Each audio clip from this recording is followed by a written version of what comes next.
homeless shelters in our district, and both Maria and I will do a quick recap of what's happened since July. So in response to COVID-19 and the concern that the city had with congregate shelters and the ability to spread COVID-19 in congregate shelters, the city began to move homeless shelters out of congregates temporarily into budget hotels around the city. Our issue with our district is at one point we hit 2,200 temporary shelter beds over a number of sites. And they were the Watson on West 57th Street, the Skyline Motor Inn, the Cachet Hotel, the Washington Jefferson on West 51st, Cachet's on 42nd west of 10th Avenue, the hotel on 44th Street between 8th and 9th. There were some people put into the Aladdin. And then we have a number of 4 shelters on West 36th and West 37th Streets between 8th and 9th Avenues. The community's major concern initially was that we were just not notified. Neither were our elected officials notified. And we began to have a series of meetings with DHS. When I say meetings like this via Zoom, and discuss them one by one. As the summer has progressed into September, we have had ongoing issues of public safety at every location. And we've been working with DHS on a one-by-one basis, trying to come up with a solution. This has really created a major community issue. The constituents here tonight are not happy. They are extremely concerned, and the community wants to make a few statements, and then we'll turn it over to DHS. First, sure. Our community, yes, who is it? Maria? Who is what? Oh, no, I thought you said something. Sorry. No, wait, before you give the statement, I just want to, well, I'll do it after. Go ahead. You can. Our district and our board has long welcomed all kinds of social service facilities, from shelters to supportive housing. Maria worked with the shelter on West 52nd Street. Our board received an award for that as a compassionate community, and that was just last year. So we are not a neighborhood that says no. We are not a NIMBY neighborhood, never who we have ever been. However, it's the concentration and the degree of the number of people with serious social service issues that is simply not being managed well. While the initial thing had to happen in order to protect people and our most vulnerable New Yorkers, we're now at a point where it's not being managed, and it's created a lot of difficulty and a lack of public safety on the streets. That's what we want to address. That's what we want to hear from DHS about, and how we're going to manage this, how we're going to deal with this, and how we're not going to have a sole concentration here in our district. I'll turn it over to Maria now. The only thing I wanted to add before, we're going to let DHS go, right, Joe? Yes. Okay, so I just wanted to, you set up the stage, so thank you. I just wanted to share with everyone, if they've never been on a Zoom before, that everyone is going to stay muted throughout the meeting, except for the people who are presenting. And then after they speak, committee is going to ask questions and comment, then members of the public will ask questions and comment. And usually what happens on some items after the public comment, there's a discussion again among the committee. They vote on writing a letter of support or to make recommendations.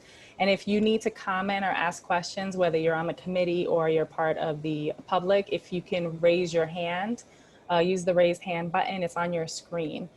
And if you're calling in, you have to press *9 to raise your hand and *6 to unmute. And just 2 quick announcements. So everyone please complete your census. Hell's Kitchen has a low response rate right now. And the other thing is that I know everyone has seen the agenda. Obviously now you know that first, then we'll talk about the budget, then old and new business. And the last piece to remember is that Nellie is our moderator. Yes. We'll be able to bring, when we get to the public portion, you raise your hand, she'll be able to bring people into the discussion, ask your question, get a response. And then you'll come in and come out. So right now we're going to start with a presentation by DHS. And if you could introduce yourselves and say what your roles are, that'd be very helpful. Matt, Leilani? Sure. One at a time. We'll speak at the same time over each other. No. Leilani, you go first. Hello, everyone. Thank you, Community Board 4, for having us. My name is Leilani Irvin. I'm the Manhattan Borough Director for the Department of Social Services.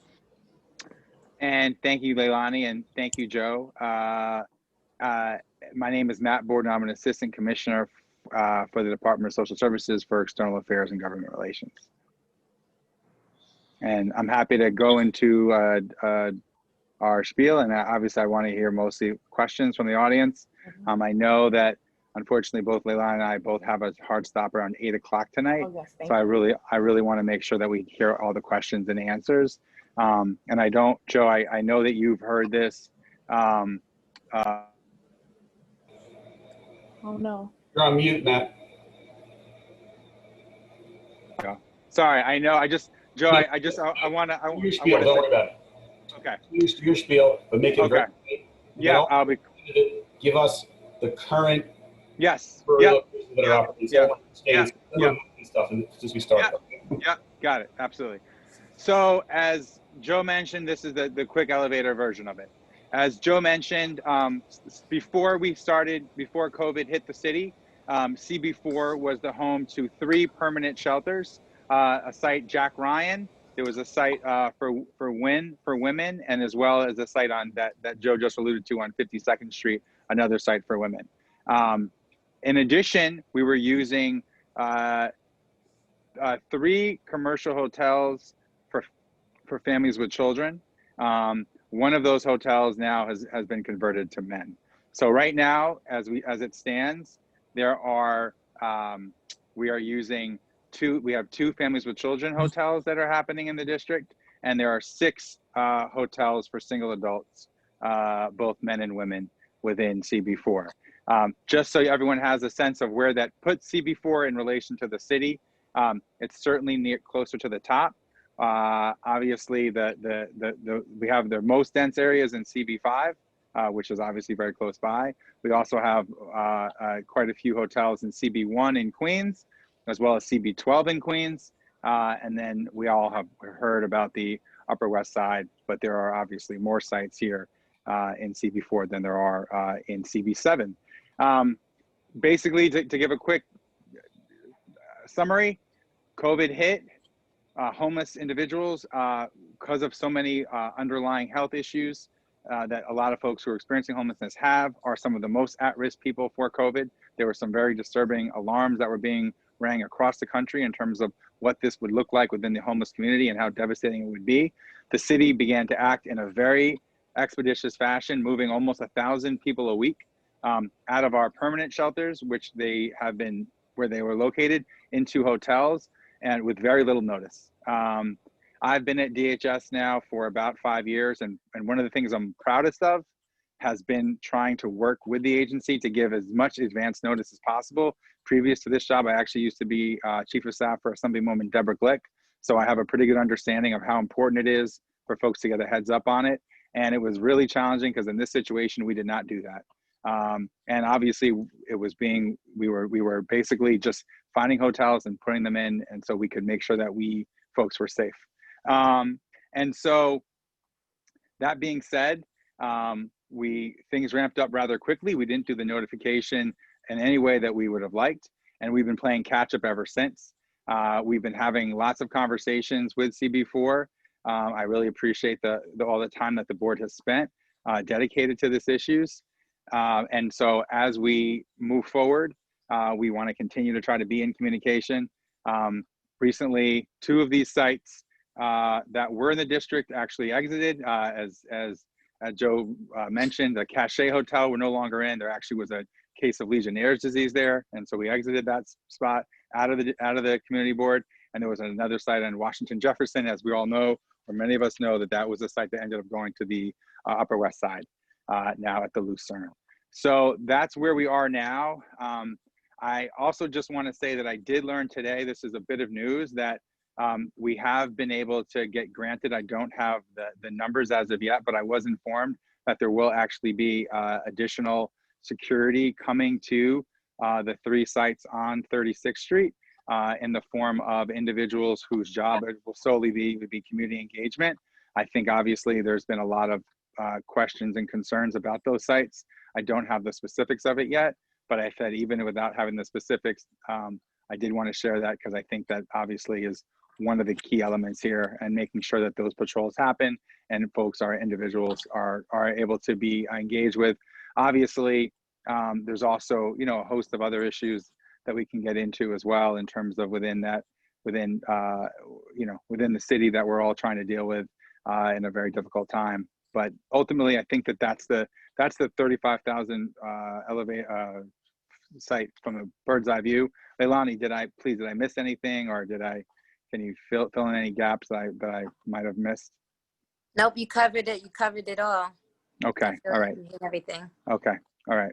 So that's where we are. Oh, in terms of, I think this is actually really important. This is the timeline. When are we exiting these sites? That's obviously what everyone wants to know. That's something in which we obviously are actively looking at to figure out when that's going to happen. We've all heard from the mayor, who has made it very pointed remarks that he wants to see us be able to exit hotels as soon as possible. Obviously, we're just waiting for the health guidelines to do so. But no one that's engaged in this work would like us to see it be in hotels for a second longer than we have to be. Just given the nature of these existing shelters that they're already have programming, and once folks can move back to their sites, that would also mean that there's a lot of more of the indoor work that we can do, which obviously is harder to do now because of social distancing. And I think that would be the only other piece I'd want to say before we hear from the crowd tonight.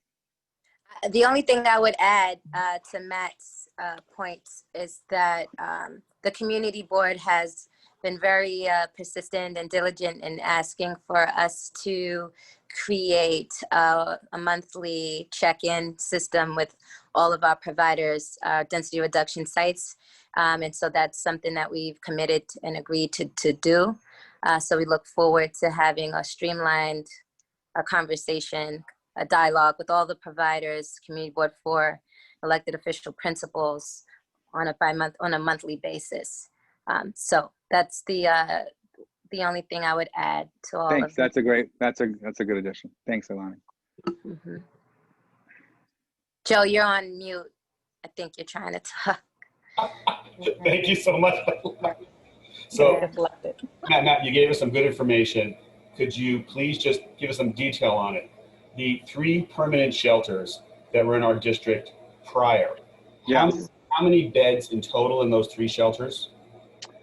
That's a great question. I want to say that there are, at the Jack Ryan, I want to say approximately that there's about 290 in the Jack Ryan.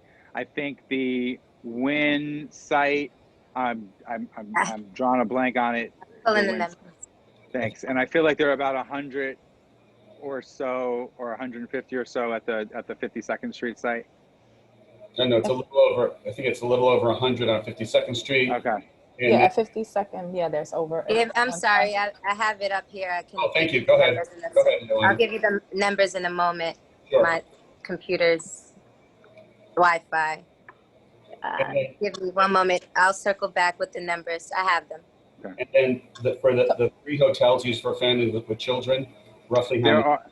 There are 2 hotels of family with children. No, prior. Oh, prior.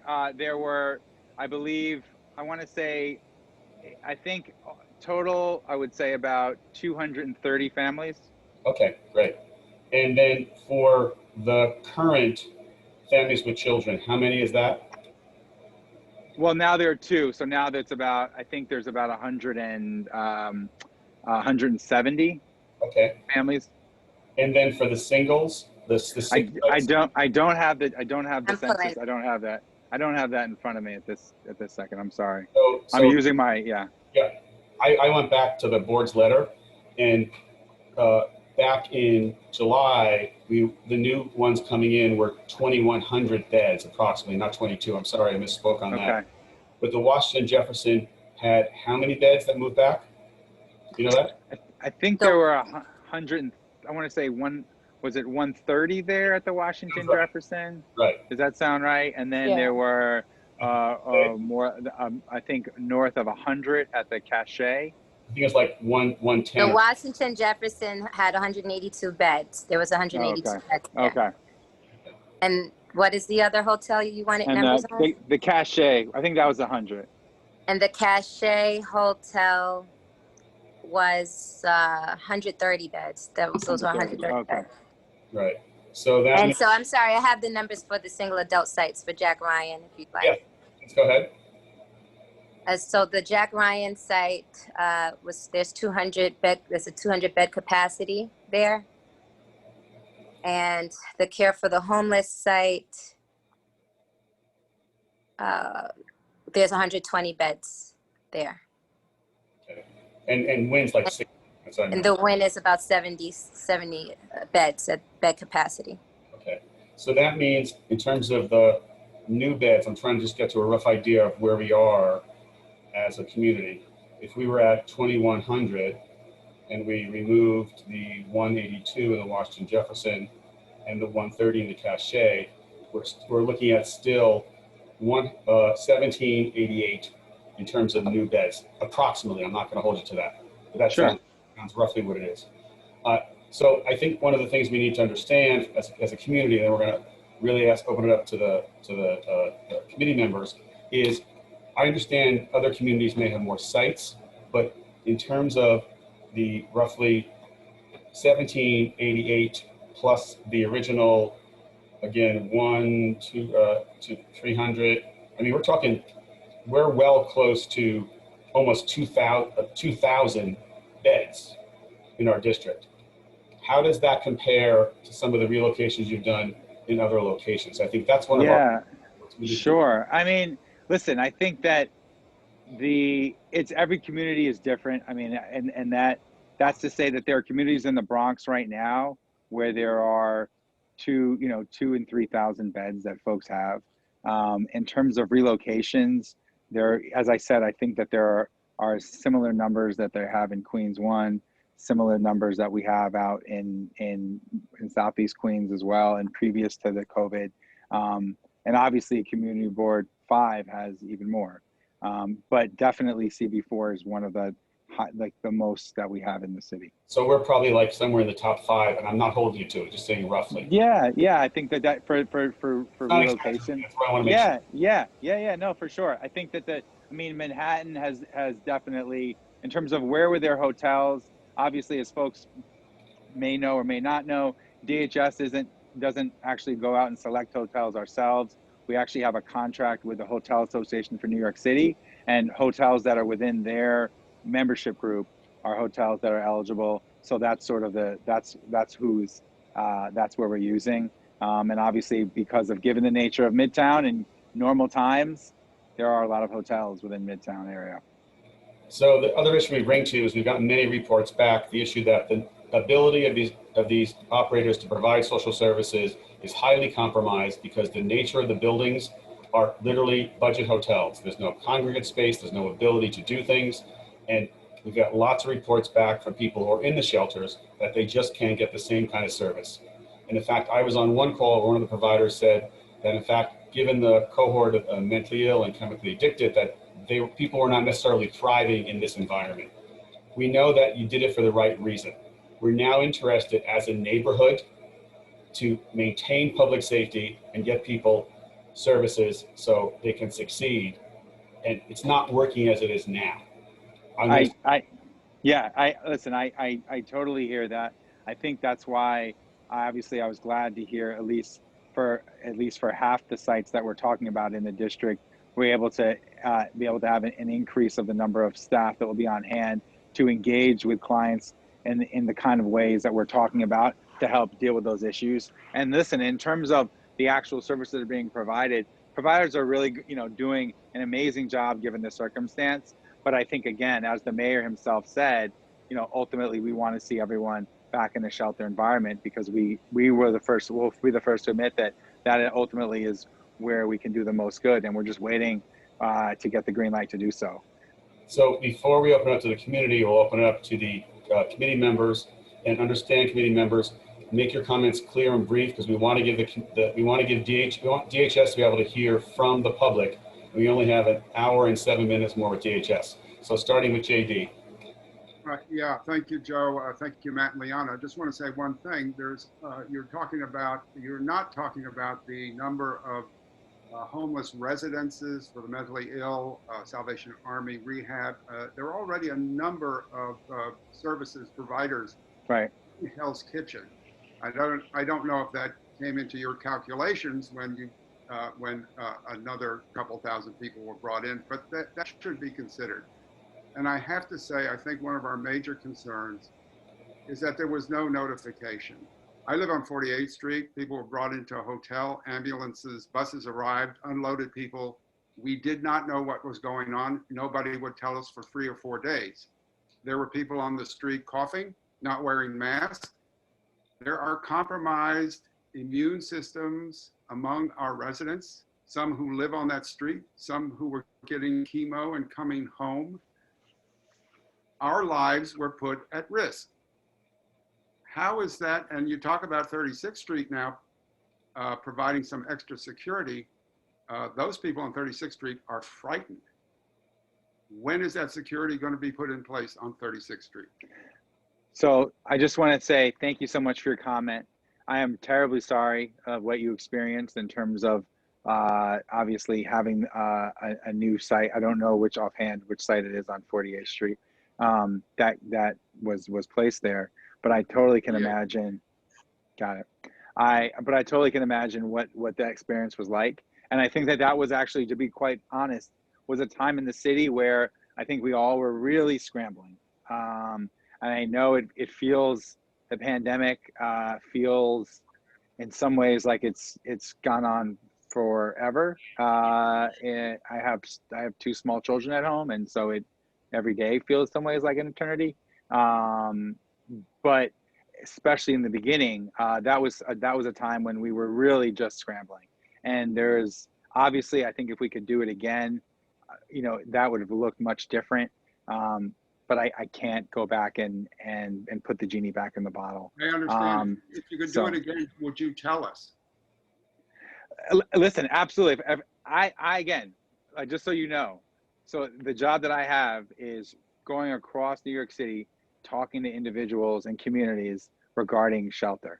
I always, whenever I can, want to give as much time, because the one thing that I've heard again and again, and before I started this job and for previous administrations, it was exactly what happened during COVID was sort of the normal process for normal shelters. And it didn't work. Communities don't like it. And so again, it's hard to stress that this was such an unusual circumstance. I dare say this was a once in a lifetime pandemic, especially at the beginning as we were trying to scramble to do it. And so I understand that there's nothing that I can say that's going to change that experience of what that was like for you. But all I can say was it wasn't done out of malice, and it wasn't done out of cruelty. I think it was done out of a triage situation, and really from a genuine attempt to want to save lives. And again, but I apologize for that. So I'm going to go to James next, and I'm going to ask people really to also focus on where we are today too. It's clear this was not handled properly. We know that. Everyone's acknowledged it, and we appreciate DHS saying it. But now we're in a crisis situation. I want people to address what you've seen, how you've engaged, what are the issues that exist today, so DHS knows how we move forward. COVID is not going away tomorrow. This may be with us through 2021. Therefore, we have to figure out how to manage this and bring safety back to the street. Going to James and then Dolores. First, Matt and Leilani, I want to thank you both for coming tonight.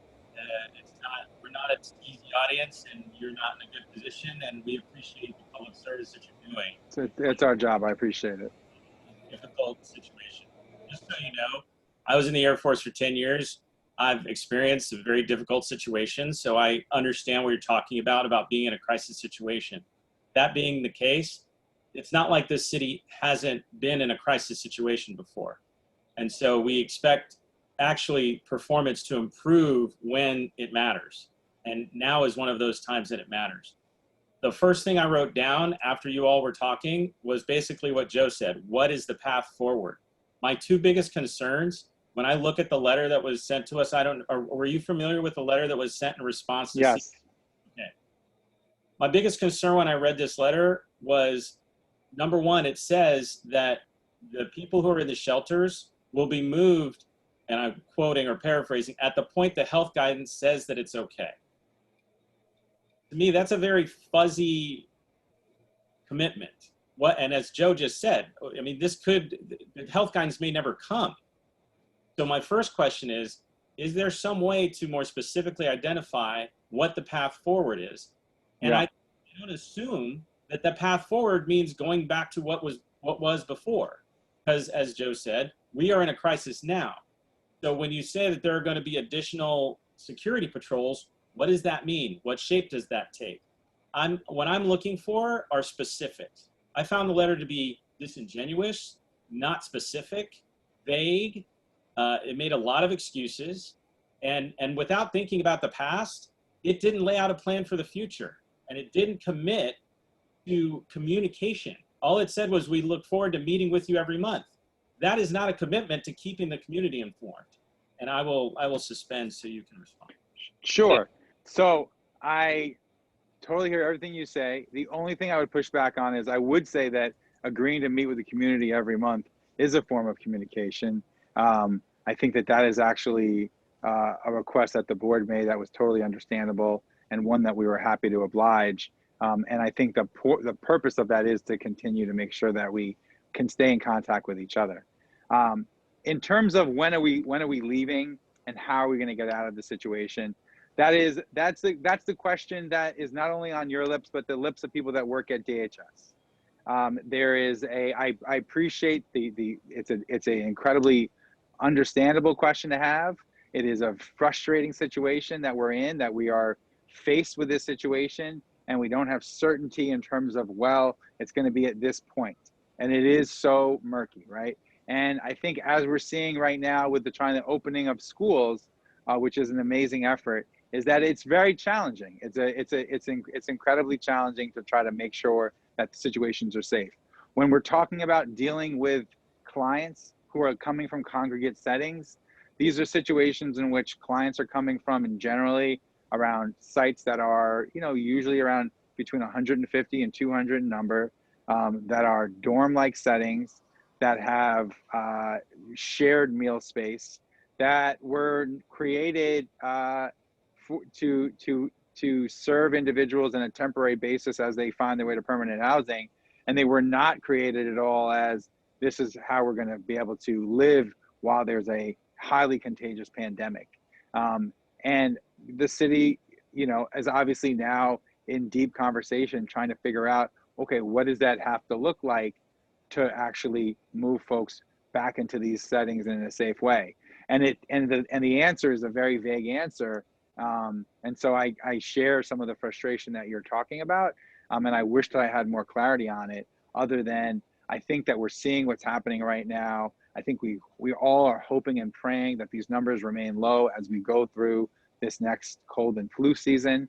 And hopefully as we can, seeing as we can continue to take precautions as a city and continue to stay low as a state, that we'll be able to figure out how to, transition people back from these hotels into appropriate shelters. I think that is going to happen. Yeah, please. I'm going to go to Dolores. I'm mindful of time, folks. Sure. I do have a follow-up question to Dolores for Leilani. Yeah, Matt, you referenced, sorry, James. When will these meetings, the monthly meetings start, Leilani? I'll have a definitive date tomorrow, Friday, But for the board. September or October? Just give me a rough idea. Early October. Very good. Thank you very much. Early October. Thank you. Matt, you mentioned there's a list of hotels, they're contracted, etc. We have 10% occupancy across the city in hotels. What is really troubling is not that people have been moved into hotels, but they were not cited. From our understanding from conversations with some of the operators, they were just told move, here's a list. So the fact that there's 3 shelters on 36th Street, those decisions were not made with anyone mapping out how many people would be there. The unintended consequences happen.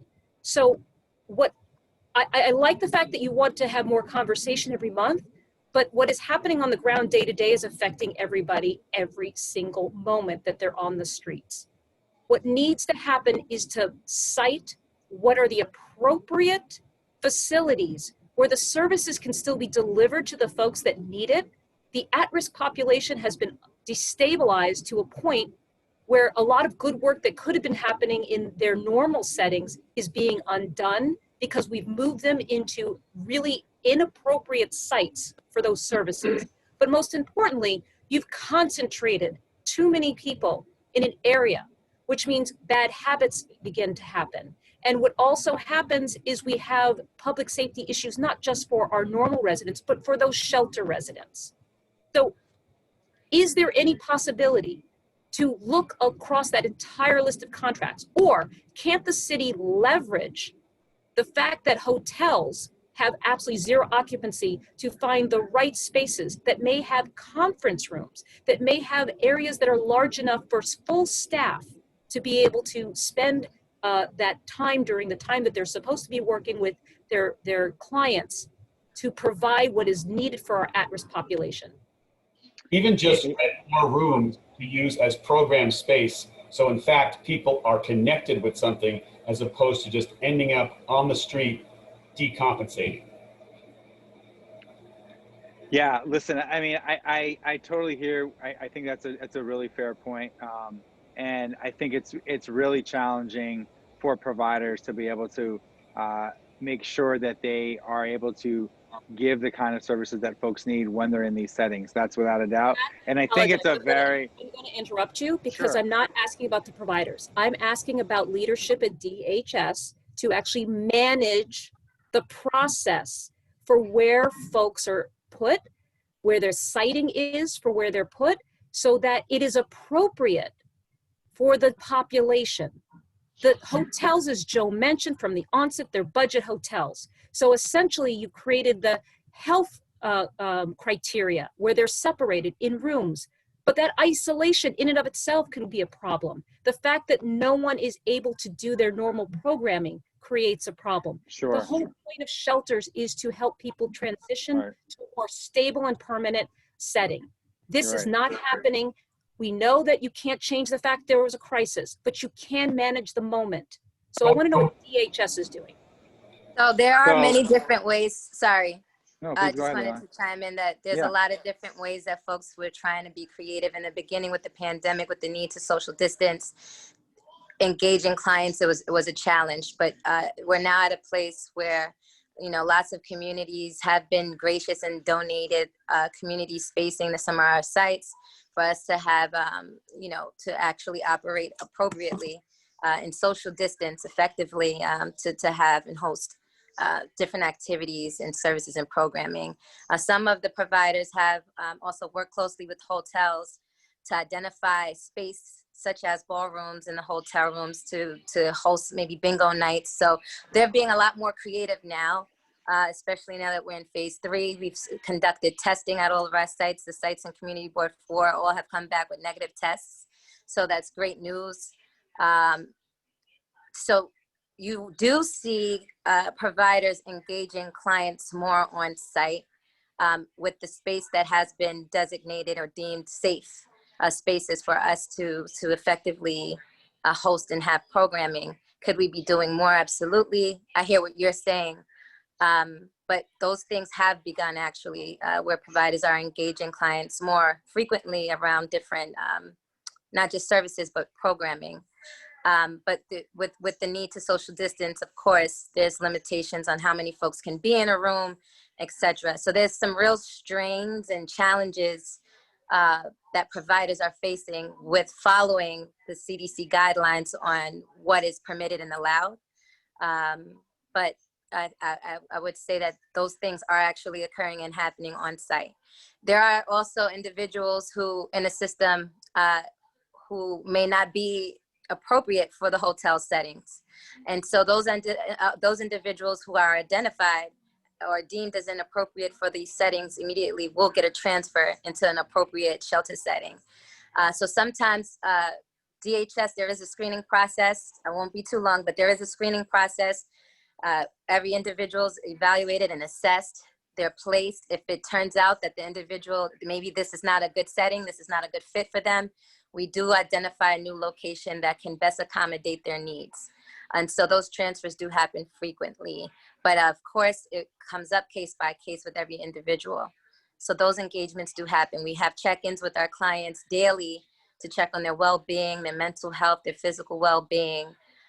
So those engagements are happening. We are monitoring our clients closely. And also clients come to us if there's an individual in a room, and a lot of times those transfers happen by way of their roommates coming to us, letting us know, not me know, but letting the provider know that an individual may be struggling or they may be having some challenges. So then we case conference those individuals, and then we find or identify appropriate setting if we feel that setting is not the best setting for them. I'm gonna keep on moving through the committee members and be mindful. Another 10 minutes max on committee members because we have a lot of public that wants to be heard and DHS needs to hear them. Go to Leslie.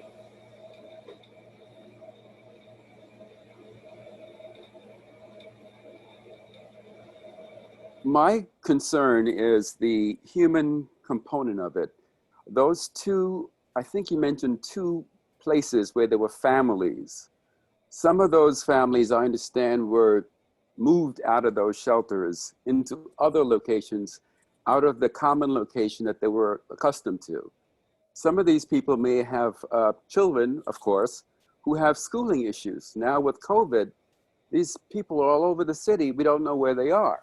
And that's another concern that needs to be addressed. What happened to those people who were in family shelters, whose lives were disrupted? Matt? Sure. So I totally appreciate that. Right now, we're in a really interesting point in the system that we haven't been before, where we're actually at, I think it's a 5 or 6 year low in terms of the number of families that are within our system. And we, at the same time, we've actually seen an increase in single adults. So that's just where the system is right now. So in terms of when we're talking about the need for additional capacity, and for that particular hotel, for the Skyline, which had families, and then those families were moved. Those families were moved into other sites within the city. And when we move families, we look at their youngest kid and where they're going to school, and we make sure that we try to have those families stay within the borough. And that's what happens to families that are exit or forced to relocate. I think you need to hear very much, though, that with the Skyline or the Travel Inn, we had families, no one even noticed they were there. It was background, integrated, not a question. Now the Skyline is a major public safety issue in those blocks. And there has been constant police activity there. So I think one of the problems we're having is that the decision got made for the right emergency reasons. Things are not working out. It's again, the concentration of too many individuals with too many social service problems in a slightly or somewhat inappropriate setting. And now we have public safety issues. And I want to again bring you back to when we bring in people from West 36th Street, especially, you're not going to hear our polite back and forth here. These community residents are out of their minds. You need to hear that. So I'm going to move again to another committee member. Go to Katie. I'm going to be right back. I just, my device is dying. I just got to get a power cord. Give me 1 second. Katie? Should I wait till he comes back? Or No, you can ask the question. okay. So I really appreciate the information that's been provided this evening. And I actually, as many people on the board know, I'm actually on the board of one of the providers of services. So I also see that. And so I think that I'm delighted to hear about the monthly calls that will be coming up where we can get information for our community. And I think it would be super helpful if we can have concrete data. I think there's a lot of impression. A lot of things are being tossed around, but I think we need actual facts. One of the things I would love to hear on the call is what percentage of clients, if any, are not receiving their services.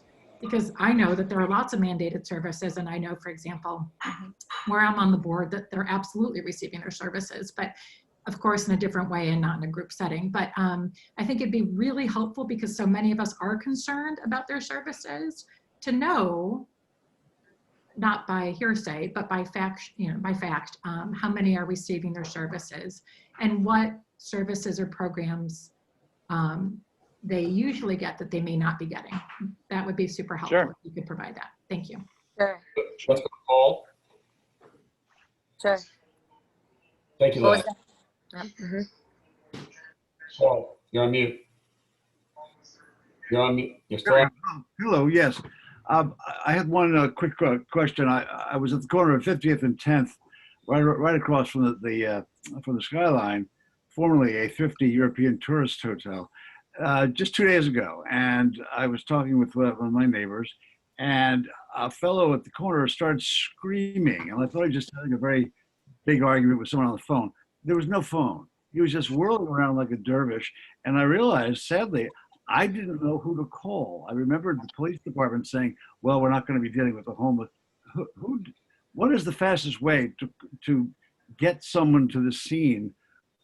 I'm a little bit at a loss. And someone else asked me there in the bodega, who should we call? Who should we call? And I wasn't quite sure. The police have been asked to solve all problems. They're not equipped to handle such mental problems. This guy was so far off the wall. I really didn't know who to call. And that's, I asked the DHS folks, what do you suggest? I'm not a shrink. Sure, yeah. I was in such distress and was just big enough to make me scared. And I'm, 6'1". Big, Paul. Yep. Sorry? Yeah, Right, I would, sorry, go ahead. What was that? No, I was saying, go ahead. Sure. No, I think that's a really excellent question. A lot of people, I didn't know until I started working for the agency that there was a unit solely dedicated to be dispatched to cater and support and offer resources and beds to our most vulnerable New Yorkers bedding down outside in the streets. So there's an arm the agency has called Homestat. We have an outreach team that's on the ground 24/7. They're dispatched within a constituent's 311 flag. Anytime anyone in community reaches out to 311, if you see anyone outdoors who appears to be homeless, if they're bedding down outside and it looks as though you think they may need support services or a bed, 311 is the most appropriate tool to utilize. Within the hour, our outreach teams are dispatched to engage that individual for a bed and services. Oftentimes, I know folks in community may get a little discouraged and say, I always call 311 and the person is still sitting there, nothing has been done.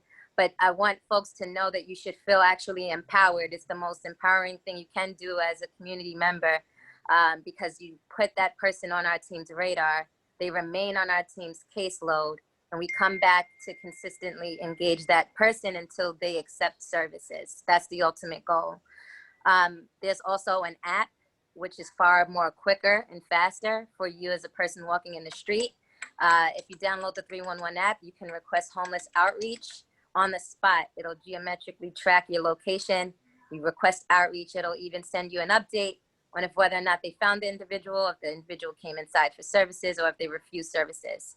But if you get a response that they refuse services, please know that that doesn't mean that the team stop engaging them. We continue to engage them for services. So that would be my recommendation on the best tool to utilize to request street homeless outreach support. So the problem is we don't know if they're coming from a shelter or from the street, and that's an ongoing issue. So we have to figure out going forward how we manage this, because there's a definite confusion. I have definitely seen people in and out of a shelter decompensating in the street, and then just street homeless decompensating. Right?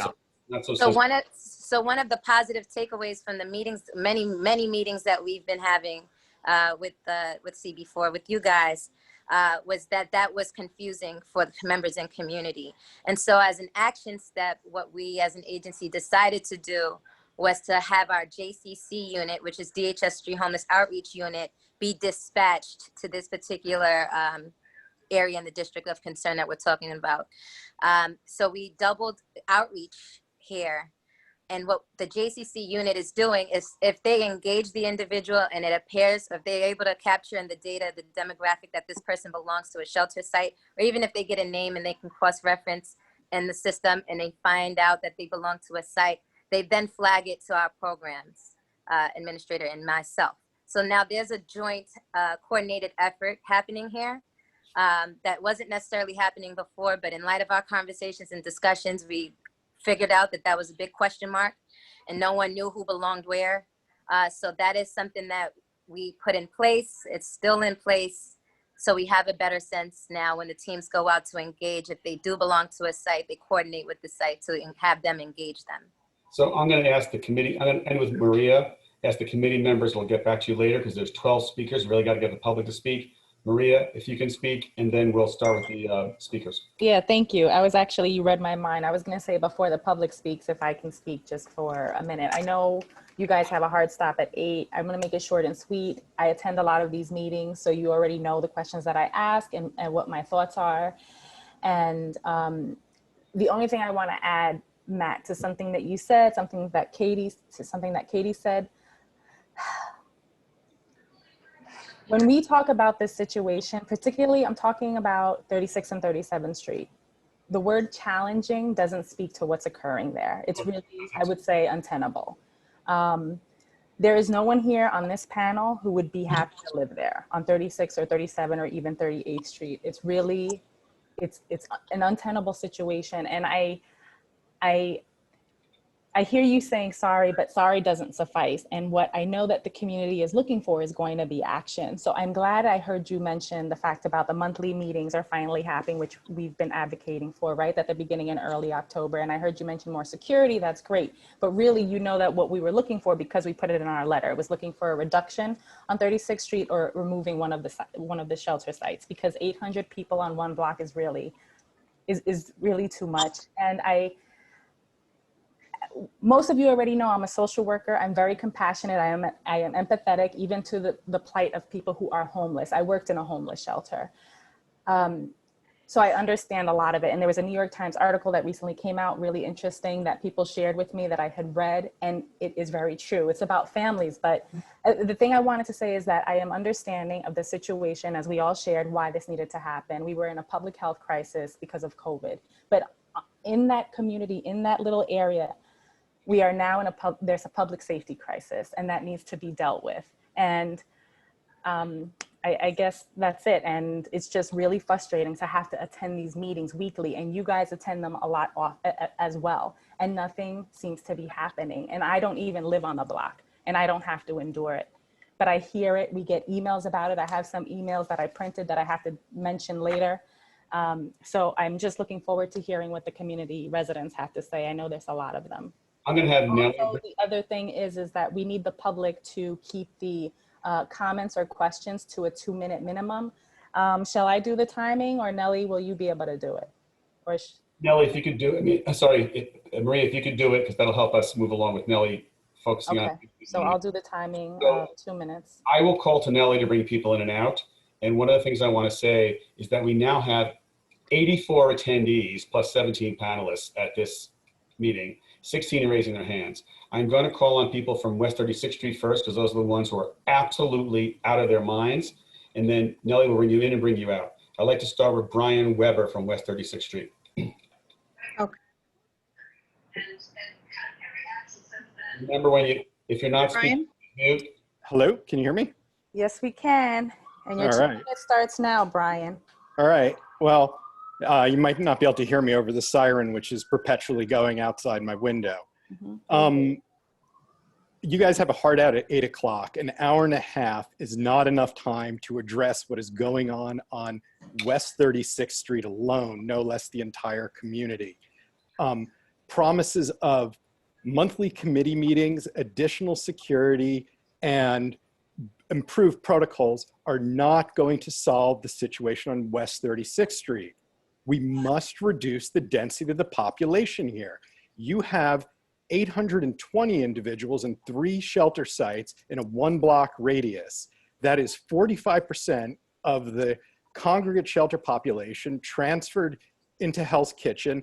And by the vague numbers that I could figure out from what DHS has relocated of the single adult population since the beginning of COVID, we have between 6 and 8% of the entire relocated shelter population citywide on our 1 block. That is too much. It is a failure. What has occurred since they've moved in is that we've been deluged by drugs. 315 and 327, which are right outside of the doors of the DoubleTree, are an open air drug bazaar. We all know it. It is shocking to me that DHS sits here and tells us how good they are managing this situation, because they are not. And that drug bazaar was not there prior to the shelter's arrival. Whether or not the shelter residents are involved, it was simply not there. And I can tell you that they are preying on the shelter residents. Shelter residents are screened before they come into their shelters. They're searched. So as a result, the shelter residents literally do the drugs. Brian, you have about 10 seconds. Okay, they literally do the drugs on the street before entering the shelters. What has to happen is you must relocate at least one of the shelters from 36th Street. We cannot do this until 2021, and we cannot wait until you have another committee meeting to address this. Thank you. Let's go to Lucy Lieberman, 36th Street.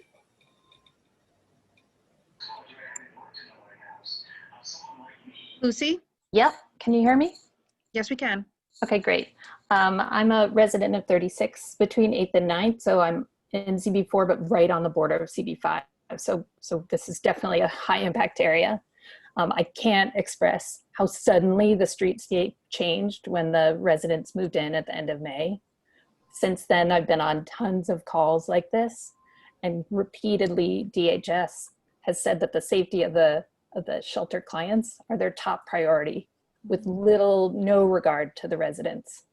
There's been no information about what specific steps you are taking to map out how to remove a shelter. There's talk of we'll watch, we're monitoring. What are the steps? What are the metrics? Do we need to assume the shelters will be here through the rest of 2020 into 2021?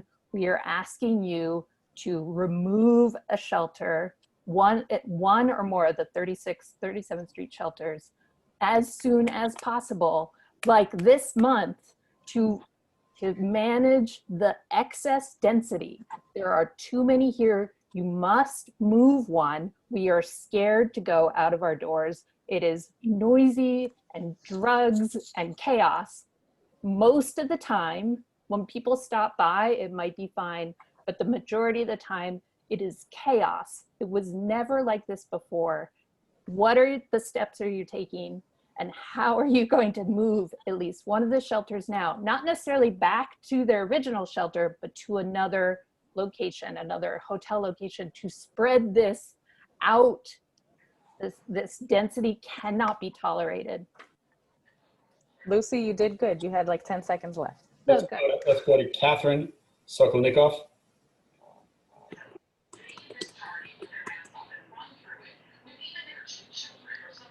Catherine?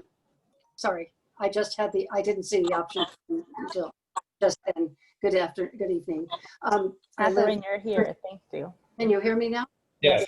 Yeah, I live on 36 between 8th and 9th, and the population is tremendously disruptive. It is a very disturbing experience. I have to look down the block if I'm approaching the loft door before I go and make a quick dash to get in.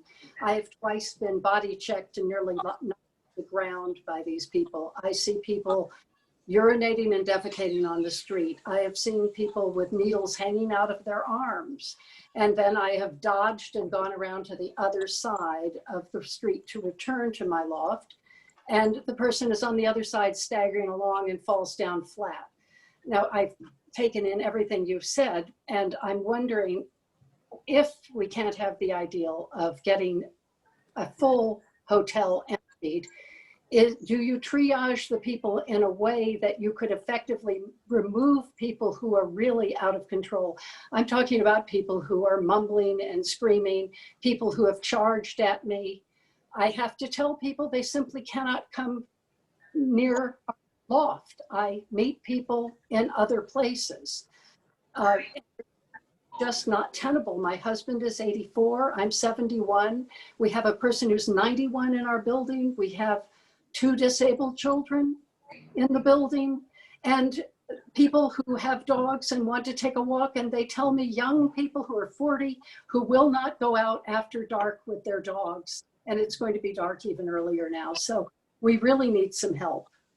I just don't know how you can continue to talk to us and offer Band-Aids about meetings. We need something more effective, and at least try to thin down and remove some of the people 10 seconds, who are most difficult. There you go.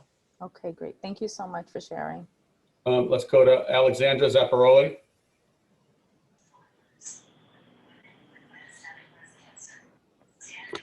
Alexander, you can speak now.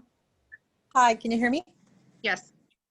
Okay, hi, good evening. I live on West 42nd, so I'm going to be the first to admit that I am not experiencing the same issues that the people that live on West 36 live. So I want to start with that.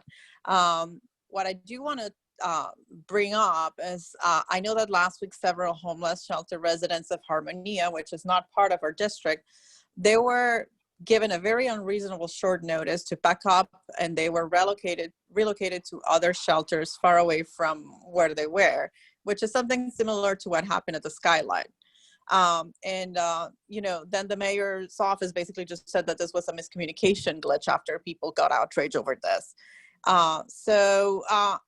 What I do want to know is what is DHS going to do to ensure that such a glitch doesn't happen when the people that are staying at the hotels in our district are eventually moved back to either a more traditional shelter setup or to other hotels, so that we don't continue doing this shuffling around and just shuffling the problem from one place to the other, because otherwise this is not going to end. And that's all. Thank you. Catherine Lafferty.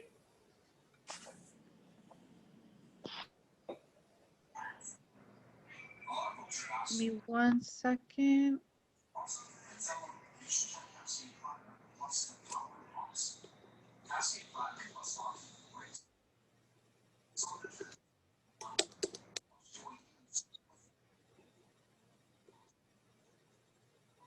Sorry, I'm looking for Catherine's name. Hold on.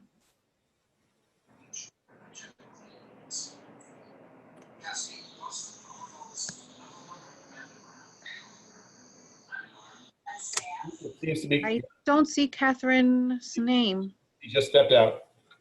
Sarah Silver. Okay. Sarah?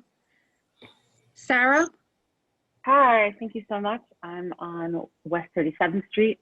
And my biggest question about security is, and I really appreciate the idea of security in the shelters, but I've noticed that if you put security outside of a shelter, it just means that the problem shifts 30 feet. And then it's, you know, there's again, I think somebody mentioned the word Band-Aids, which is also not an effective long-term solution. And security in and around the shelter doesn't necessarily mean security for the community. And how do we live alongside new neighbors without compromising health and safety for old neighbors? That's my question. Okay, let's go to Owen Sweeney.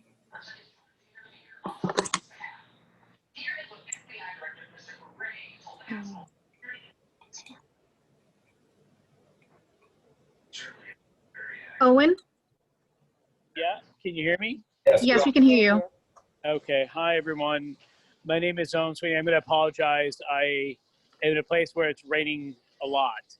I'm the former head of Breaking Ground and of HR. And what I'm not hearing from DHS is how they're measuring success. I'm actually, frankly, tired of hearing these false promises of safety to the residents, to not only the tenants of these hotels, but to the residents of the community. There is no plan in place. I'm not hearing the number of caseloads that each caseworker has, nothing like that. All I'm hearing is anecdotal stories of how they're being successful. We're telling you they're not being successful as residents and business owners. What's the plan? I mean, I left the country because I'm so over dealing with essentially being harassed and watching people being assaulted in my neighborhood. This is ridiculous. What are you going to do? What's the plan? Seriously. Thank you very much, Owen. Appreciate it. Okay, we're going to get answers at the end. We're going to go to Katie Hamill-Decker. Katie, you can speak now. Hi. My name is Katie Hamill-Decker. I live in Manhattan Plaza on 43rd. My question centers around registered sex offenders. From the start, when the men in Cache moved in, that was my first concern. I have all the empathy in the world and think that people should be allowed to live wherever they want, even people with criminal backgrounds outside of sex offenders. I want to know who is being responsible for overseeing the mandated registry for new addresses amongst the population where they're sex offenders. And the answer I get whenever I reach out is, there aren't any. There aren't any. No, there's none in here. I want to know who's actually going to say that on the record. Because when you look at a population, just the BRC that was running Cache, if you look at all of their permanent shelters and cross-reference those addresses with the state registry, every single one of their permanent facilities has a minimum of 10 registered level 2, level 3 child sex conviction people in those residences. Now, when you are sourcing the hotel population from those shelters, the law of averages are that they're going to be part of the population that goes to the hotels. Who is taking the lead and making sure that these mandates are being met? So, by the way, we will. Pete, you're speaking. Careful. So, I want to note that we're taking down the questions because we're going to ask DHS this in a follow-up letter, and I'm pretty sure they'll be able to answer a lot of our questions. Thank you, Katie. Thank you. We're going to go to Joanne Violante.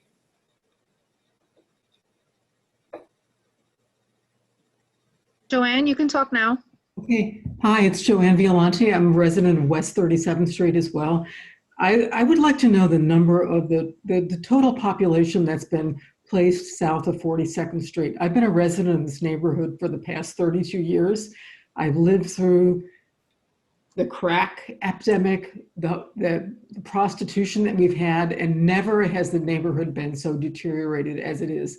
And, you know, as the gentleman before me said that, you know, 6 to 8% of the population has been placed in this neighborhood. But the unfortunate part is that we do not have the density in our neighborhood to fight this. It's a very lightly populated area and we are just overwhelmed. It is untenable. It is unsafe. People are afraid. My neighbors are afraid to leave their apartments. And we really need to see some action here. This is just, you know, we've been such good neighbors for so many years, and we're in the Glass Farmhouse condominium, and it is just, you know, it's just heartbreaking to see the tragedy that's on these streets right now and nothing happening. You know, it was mentioned earlier that like there's daily outreach. I find that really hard to believe. I mean, the people that we are seeing acting out on the streets, they are not being looked at on a daily basis. It's totally impossible. You know, they're very violent. There's a lot of aggression, and the neighborhood is terrorized. Thank you, Joanne. Go to Bernard Tolliver.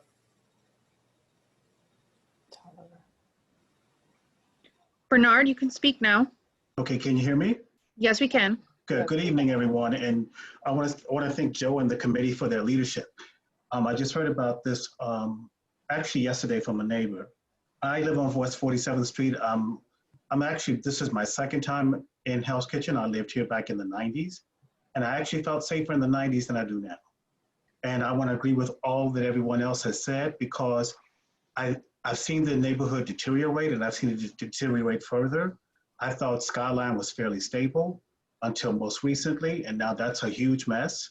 My Citizen app goes off like microwave popcorn because of all the issues that are going on at the Skyline. And I think the other thing that's missing from all of this, Matt, that I'd love to see you all begin to address, NYPD has to re-enter the picture. Mm-hmm. That's what's missing from all of this. And as Owen said, we need and the other callers, we need a comprehensive plan that is going to address all of this. Because I've seen published reports. I'm in the industry. I'm an event planner. The homeless could be in these hotels through October. They could also be in these hotels through January. And these hotels are being paid, okay? And I agree with the caller before. It's fine to have security at the hotels, but what about the residents? We have a lot of senior citizens in Hell's Kitchen who try to make their way to Food Emporium or wherever else that they're going. And the streets are just, it feels like at times like a war zone. So NYPD has to re-enter the picture. And what I want to hear, what I want to see when I get the letters, if I'm added to the group that Joe and his team do, I want to see what is the comprehensive plan for October, November, December, and January. Because I think to get on calls and just have calls about, hearing people vent. I'm not here to vent. I believe in that homeless people who are vulnerable should be, 10 be seconds, cared Bernard. for. Okay, should be cared for. But I want to see the plan going forward that includes solutions. Thank you. Thank you, Bernard. We're going to go to Becca Gottlieb.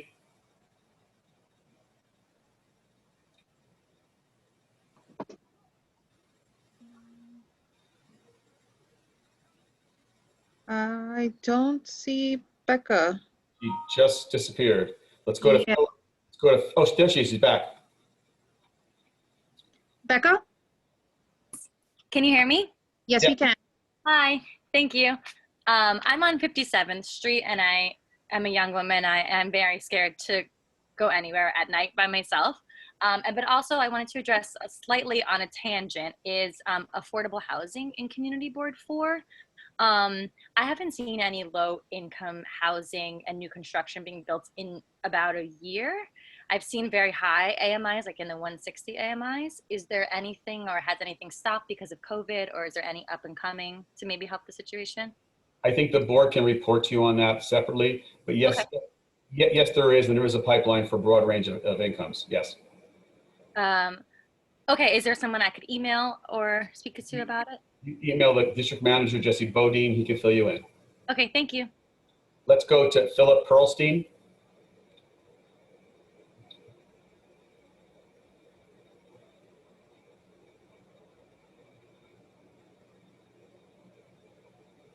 Philip?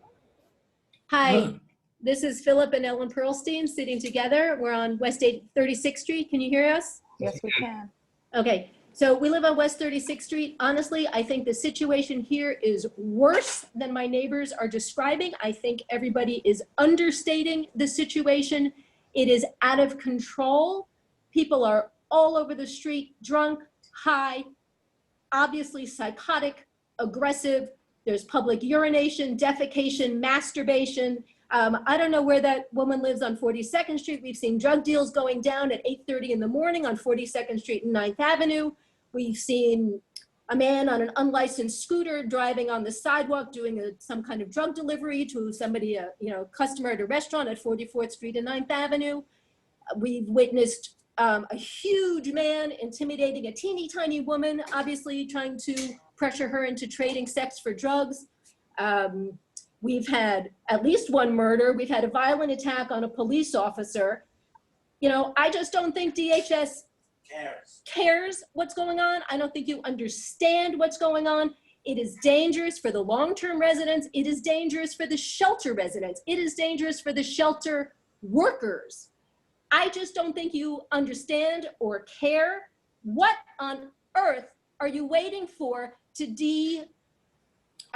de-stress the neighborhood and to undo the density of the newcomers? We are not opposed. We understand. We're sympathetic to homeless people. We are talking about violence, aggression, danger, a dangerous situation. So many of these people are unstable and just waiting to explode. I just don't think you understand the dangerous situation with this density of the newcomers to our community. 10 seconds.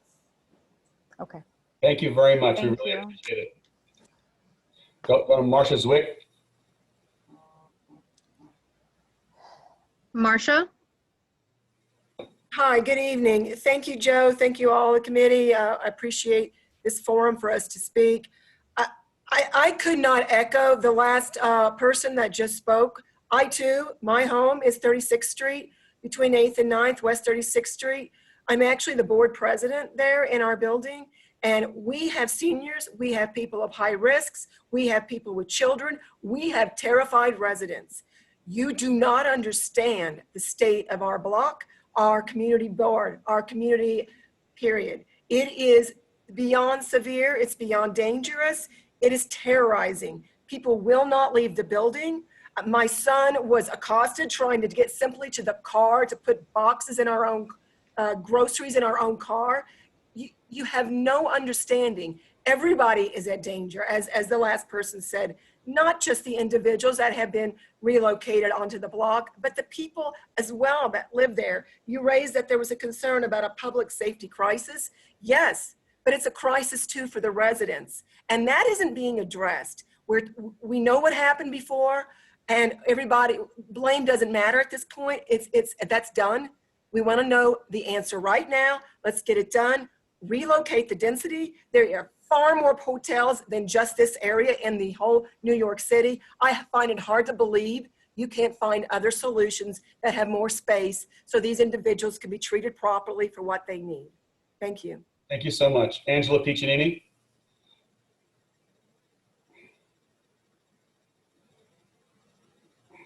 Angela?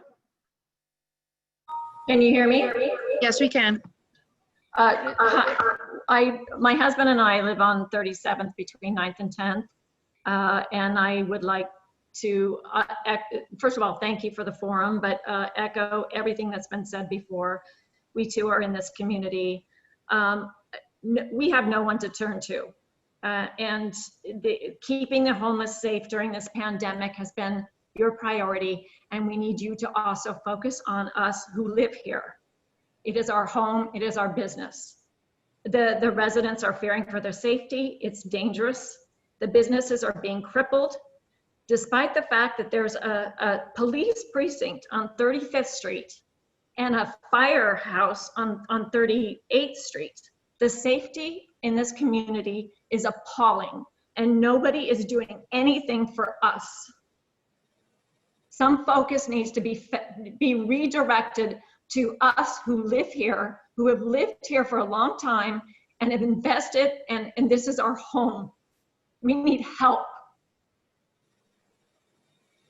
Angela, thank you very much. Let's go to Pamela Wolf. Pamela? Hi, I'm Pamela Wolf. I live in Chelsea and I serve on the Community Advisory Committee for BRC.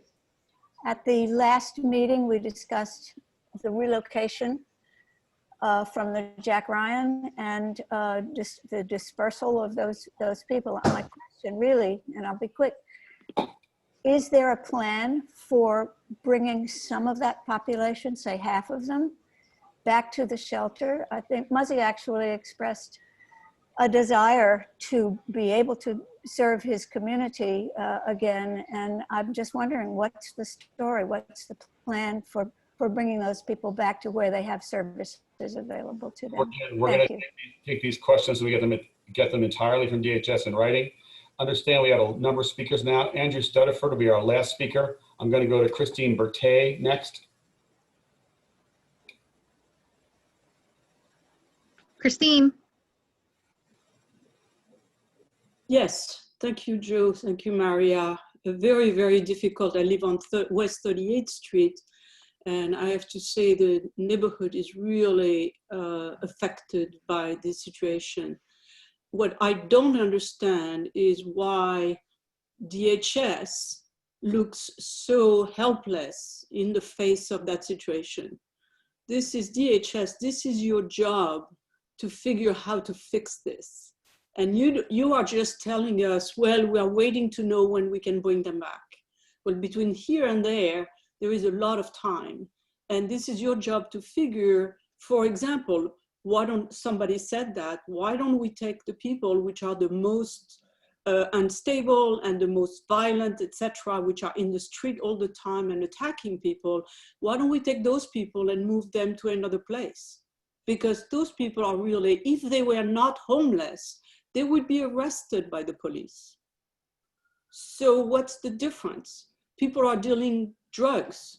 Well, people would be arrested by the police if they were not homeless. So we need to have a working relationship where if people, whether they are homeless or not, you have 10 seconds, Christine. You know, they must be behaving properly in public. And that's your job, DHS, to figure how to get that done.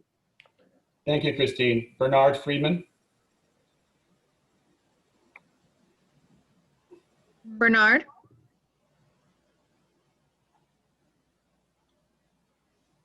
Sorry about that. Hear me? Yes, we can.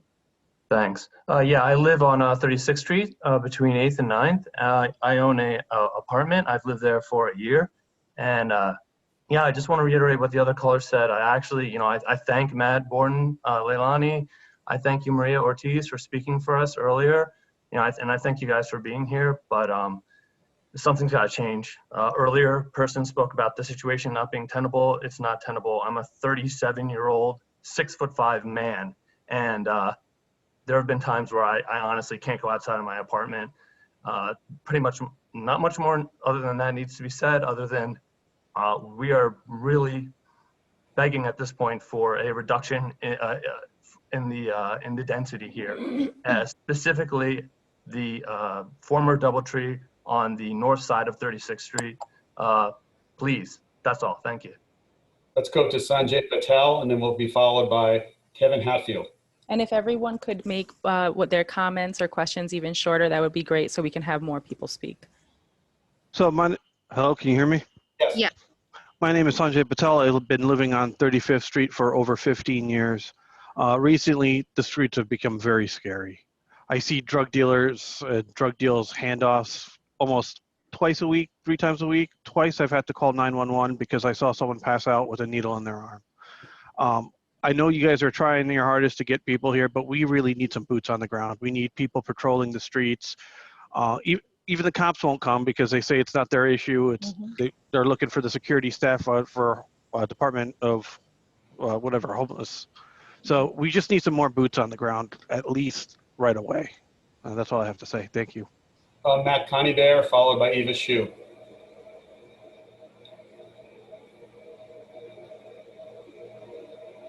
Matt? Yes. Can you hear me? Okay, great. Yeah, I have actually two apartments in the neighborhood because I'm in the process of renovating. And so one of my apartments is on 39th, right by Port Authority. It was just traditionally a bad area, but believe it or not, 36 is far worse than it is over here by Port Authority. That's where my other apartment is. And people are not being hyperbolic when they're saying that 36 is seriously degraded and in a very bad place right now. It's, I mean, between these two, I'd rather stay next to Port Authority, to be honest, right now, because 36 is quite bad. I don't need to repeat what other people have said. My personal experience is that I watched someone overdose on our street and die on the corner. And this is not something that should be happening these days. So I'll keep it short and you can move on to the next person. Thank you. Craig Lynn, if I get that. Oh, and then we'll come back to Kevin Hatfield after Craig Lynn, sorry.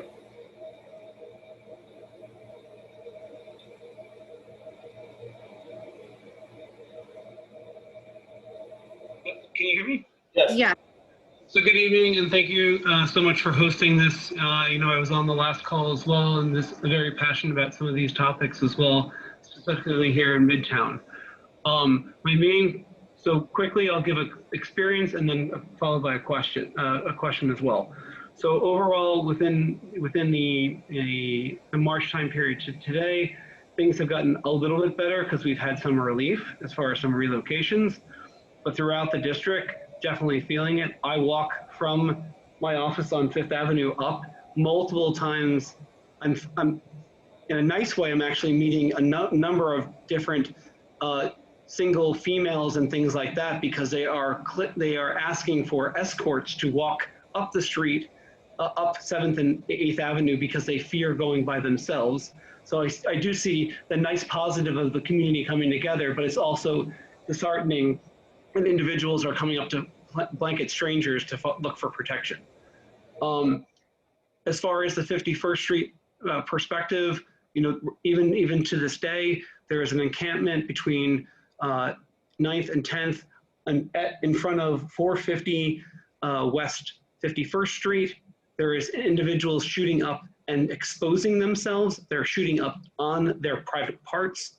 This has been alerted to 311. They've asked actually for supportive services. They've asked to be moved in. They were told a month or month and a half.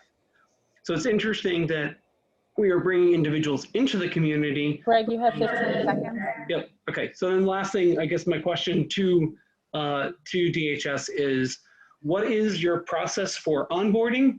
Okay, especially understanding where people are locating and what checklists do you get for supportive services, and more importantly as well, for those that are coming back. Can I just ask this? What are coming back? What are they going to do to transition it back? What cleaning schedules to actually bring these back so anyone who's coming in, how do they know this is a safe environment? Because all these tourists may not know. Thank you. Let's go to Kevin, followed by Jessica Smith.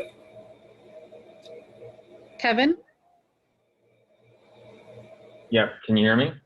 Yes. Okay, great. I'll be very direct. We need details of the security plan.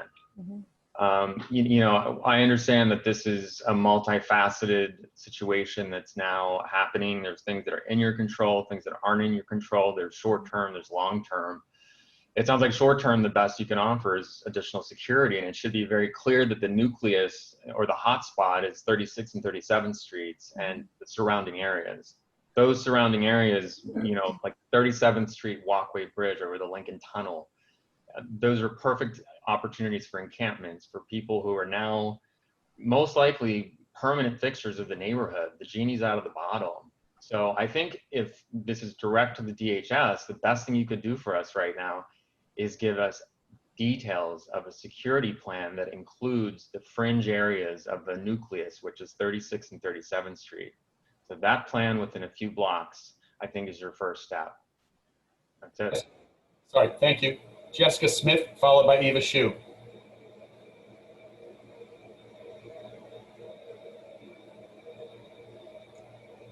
Jessica Smith disappeared. I don't see her name anymore. Shu. Sorry, Joe, what name did you say? Jessica Smith is back.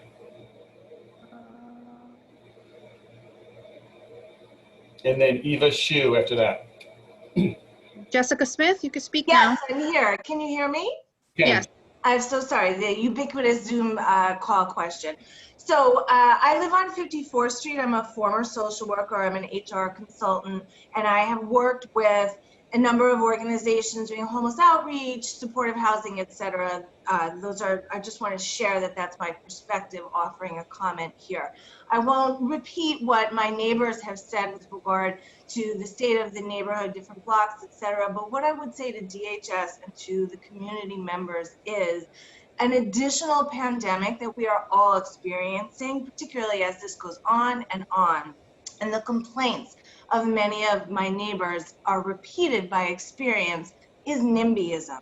And this is really something that I think we all need to be aware of when we are fearful for our safety, when there is anotherism. I am not criticizing anybody's comments in any way. This is a real element of people's experience, being afraid because others around are in great distress, and the situation overall is greatly out of control because of the density and much of what you all have shared.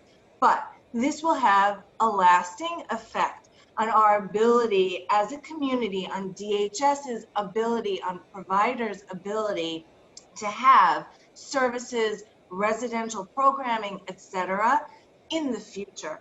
And I do think that although the immediate concerns are what is most immediate, that the idea of also moving around very vulnerable people as if they are pieces in a chess game and need to be removed from where others are feeling threatened, as well as the availability of future proposals, et cetera, where the community will welcome service providers into their neighborhood. Jessica, you have 10 seconds. All of this, I just want to add, I hope that it's a different perspective, and it's very, very, very difficult.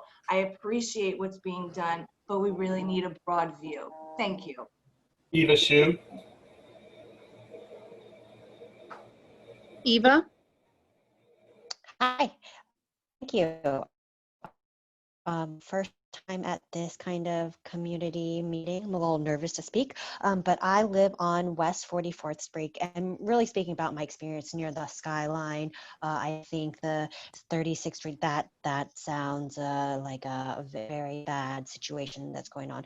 But, I do, seconding the person who spoke before me, think it's important that DHS and this community board hear from viewpoints of people who also have not been as negatively impacted. because we do know oftentimes the loudest voices are people who are experiencing immediate dangers and need help and want to figure out how to deal with bad situations. So I have walked by the Skyline Hotel daily before and after the pandemic. I haven't really had any negative interactions within the vicinity. Yes, I have noticed more people. Let's be honest, we're talking about Black young men most of the time hanging around near 49, 50, 51st Street. I've seen some more homeless people, could be because there's less tourists kind of hiding them, just within the mix of people. Hopefully just the homeless people, I think you're doing your best in. I think we've lost you, Eva. For that, if they're being dealt. Sorry. I'll just end and say there are people, Sorry, Eva. Thank you. Thank you. So we have time for one more person. Let's go with Dan Simmet. Dan? Yes, I'm here. Can everybody hear me fine? Yes. Good evening, everybody. I live at 241 West 36th between 8th and 7th and 8th. And first of all, the Doubletree Hotel, this was identified earlier in the call, that needs to close. I walked by there today to make sure I had up-to-date information. There is rampant drug use, drug dealing going on right in front of that hotel. The police substation is right across the street, so it's interesting that that hasn't been dealt with. There is a brown Dodge van that sits in the corner. It's the south side corner on the east side of 8th and 36th. They're dealing drugs out there constantly. I haven't bothered calling the cops because they're not closing down Doubletree. It is really bad on 36th Street. It's terrible. It needs to change. I think the two previous callers, by the way, may not be property owners. As a property owner or other property owners here, it's disgusting the fact that we invest in the city and I have to deal with this. Thank you. So I know DHS has a stop at 8 o'clock. The board will hear from other members to speak, but DHS, I think one of the things I hope you have a takeaway here is, first and foremost, notwithstanding the two prior callers, as you know, this is not a NIMBY community. It's not a theoretical community. We are a practical, on the ground, solve problems community. You needed to hear from a lot of the people in the worst affected area, which is right now 36th and 37th Streets. And I hope this has made an impression on you that it's not, when we have spoken to you, for example, it's not as if we're speaking out of the blue. People are much more stressed and much more freaked out. And I want to note, the prior caller mentioned property owners. This doesn't affect property owners. It affects property owners, renters, passers-by, business people, people who have leases. It's the broad range. We need you to understand that the actions you've taken we know that there was no malice or no intention to create this. We get it. But here we are today. We thank you for your earlier apology of no notice. Besides, as the callers have stated, a monthly meeting, we need a plan to get the density down on that block. And it is not, individuals are not chess pieces, but we as a city and agencies and community members can make bad decisions. We need to own them, say we made a bad decision, how do we fix it? Because truthfully, the Hotel Association is driving this by saying these hotels are available. We need you to take charge to say, how do you properly integrate people and manage difficult facilities in a community? Because honestly, you can't tell us that the shelters will close by October, November, December, or March or April of next year. You don't know. And if we have to live with this, you've got to figure out a way to manage it, not just while we're here, but reducing the density on certain blocks. You actually moved the Washington Jefferson block because of all the stuff around it. And you know something, it made a difference. Now, the way it was done and where they went and how people have been batted around, that's a problem with the administration, not our problem. Please take the leadership. Please help us deal with this. We are very concerned, and I want to say this to the committee members and for all the people in the public. We are concerned that this is going to end up in a very bad, violent incident. I have lived in this community for 40 years. I have never seen this level of random activity and violence at the worst of the crack epidemic. When the Westies were on the streets, I didn't see this. There is going to be something that happens, and then we all have a price to play. please think. Matt? I hear. I just want to say as a closing that look forward to the letter. I hear everything that you're saying, Joe. I don't think that anyone on this call is being hyperbolic. And I appreciate it, and I will take this information back. I appreciate you creating the space, and I really respectfully thank everyone for their time, and we'll be in touch as we continue to move forward. And Leilani, we thank you too for hearing some of these very difficult things, because people are just beside themselves. That's what we really wanted you to hear and understand, the depth and the fear going on right now. Thank you, Joe. Thank you, everyone on the call. Thank you, Matt. Thanks, Leilani. Thank you. Thank you. So what I'd like to say is, because this is a public meeting, we have no problem at 8 o'clock. We'd like to hear from everybody else, but please try to go to 1 minute, and we'll go down the list. And I'm sorry you don't have DHS here for you to hear, but I believe your neighbors have served you pretty well. Marta Worley, followed by Val Farrow. And any questions you say about DHS, we will then transmit to them also. Marta? Hello, can you hear me? Yes. Thank you. Good evening, and thank you for hosting this. What I would like to say is that DHS appears to be very binary. They've really got a two-pronged plan. One is to put people back in shelters one day in the dim and distant future, and the other is to leave people where they are now and beef up the security in what did not sound like a very meaningful way. A third option has been put on the table, and that is to reduce the density. That is a balanced and commonsensical suggestion that takes everybody's needs into consideration. And I really want to hear back from them that they are listening to that and that they have a plan to incorporate that third leg into their strategy. Thank you. Thank you. Next will be Val Farrow, followed by Michelle Diaz. Hi, can you hear me? Yes. Yeah, it's Val Farrow. I mean, too bad the DHS not hearing me right now, but I live on 36 between 8 and 9, and I have a kid. I'm a single mom. I live, the other day on Sunday, I saw a horrific incident, and my son had to see all this. There was a heroin addict passed out on the street. We saw it from the window. My son ran to me, said, "Oh my God, somebody is dying on the street." I had to watch it for 5 minutes to see if anybody gonna help this man. Nobody did. Police right next to our building did not do anything. I had to call 911 for the ambulance to come and take him away because he was so badly, like his condition, I can't even explain to you. And unfortunately, my 9-year-old had to see all this. Then a week ago, I saw another man arrested on my street. The next day, I see him released in the same street walking. How is it possible? And Matt, unfortunately, Matt didn't hear me from DHS. He said he has 2 kids. I want to see how his kids, if his kids would be in this position, how would they feel? How would he feel as a parent? This is so not safe. I have to walk with a pepper spray. My son asked me, "Why are you carrying it?"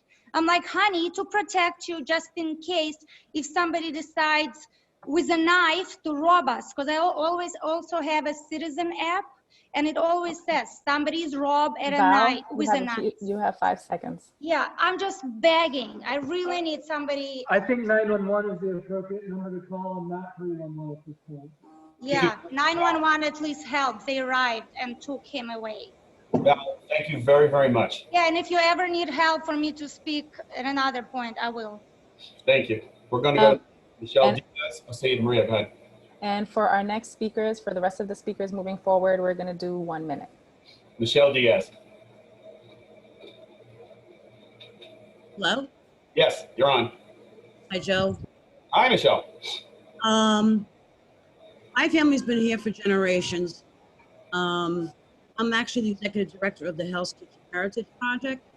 A lot of our old timers here look to me and say, "What's going on in the neighborhood? It's the worst it's ever been." So, you know, you've been here, you're not from here, but you've been here for a very long time, okay? And we've always had homeless people. Always. To some degree or another. They'll sleep in the street, they'll ask for change, et cetera, et cetera. And I, as well as many others, will agree with me to say that this is the absolute most horrendous it's ever been in the 90 some odd years that I know that people are still alive. Michelle, you have 15 seconds. Remember.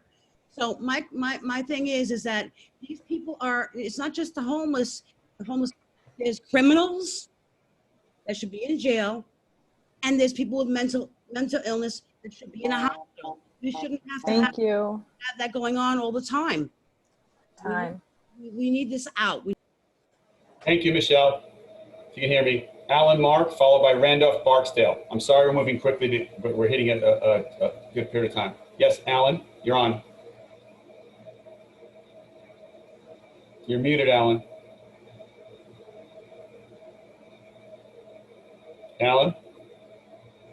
Can we move on to the next speaker? Oh, can you hear me? Oh, there you are. There you are. Yes, we got you. Sorry, I'm sorry about that. Alan, you have 1 minute. Yes, I live across from the DoubleTree Hotel. I can underscore everything that everyone is saying, but I have less than a minute. Today, when I was walking home from work, there was a little girl, I guess about 7, 8, or 9, riding her scooter past the DoubleTree Hotel while one of his residents was urinating in a tree pit with his pants down. We have to start complaining about that damn DoubleTree Hotel. It's a menace to our community. There's drugs there. There's public masturbation, urination, defecation. We got to get the hotel out of this neighborhood. Thank you. Thank you, Alan. Also, this is recorded, so we're going to ask DHS to watch anyone that they did not see so they can hear the rest of it. Randolph Barksdale, followed by Andrew Studiford. You're on mute, Randall. Yep, there you go. Can you hear me? Yes. Yes, I've lived here for 22 years, and I work out of my apartment, and I own my apartment. I face the DoubleTree. I look at my window, I see the DoubleTree, and on the other side is the Hilton Fairfield. I can't work in my apartment. There's ambulances coming all day, people out there screaming, whoa. I mean, it's like nonstop. It's like little Chinese water torture making you crazy, having here all the time. This is not even the danger of walking out into the street and what I'm going to see and what I'm going to find when I walk out my door. This is just trying to live in my apartment and not go mad with all the noise and ambulances and screaming that I hear constantly. And on the weekends, all of the little radios they have playing, you have 10 it's seconds. like nonstop. So I'm just begging, just reduce the density, please. Why do you put 800 people on one block? It's insane. Just please reduce the distance so we can live. I'm all for helping the homeless, but let's just do this correctly. Thank you, Randolph. Good. Thank you. Andrew Studiford, followed by Kathy Newcomb. Hello, I live on 36th between 8th and 9th. I'd like to back up everything that the local residents have been saying, what my neighbors have been saying. Don't agree about the NIMBYism one bit. What I would say is I agree with those who've been saying we have to have a concrete plan, and I think reduction of density is obviously where we want to go, whilst being sympathetic to the plight of those who are here at the moment. But at the same time, we have to have an impression of order in the street, because disorder breeds disorder. And as I walk down the 36th towards 8th, in the middle of the day today, it looked like a shambles. And there's no incentive for people to sort of start behaving themselves. Andrew, thank you. Kathy Newcomb, followed by David Warren.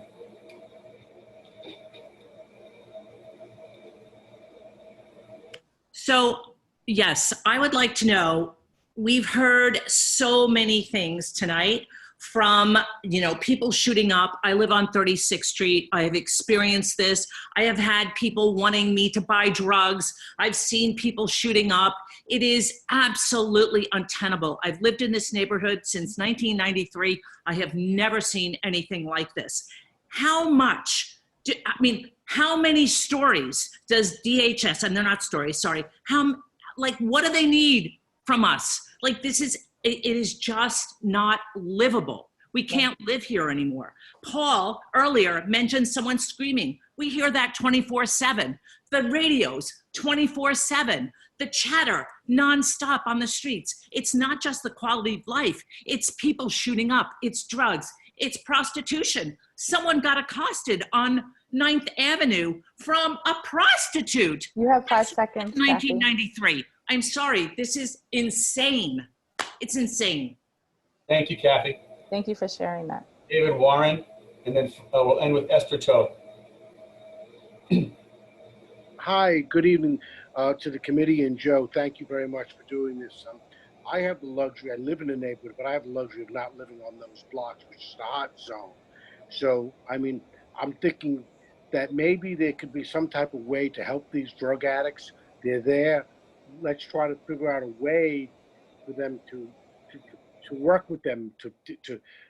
We have no choice, but let's get them off the street so people don't have to witness them, but put them somewhere, even if it's in the hotel. The other thing is, for those that are non-drug addicts, so just regular homeless people without homes, there needs to be some type of recreational activity. I mean, 15 seconds, David. Any human would be bored without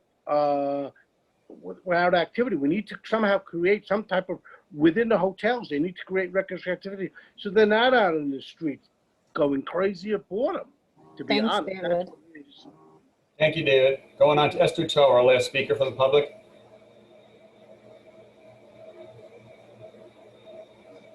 Esther. Hi. Yes, perfect. Hi, I'm Esther.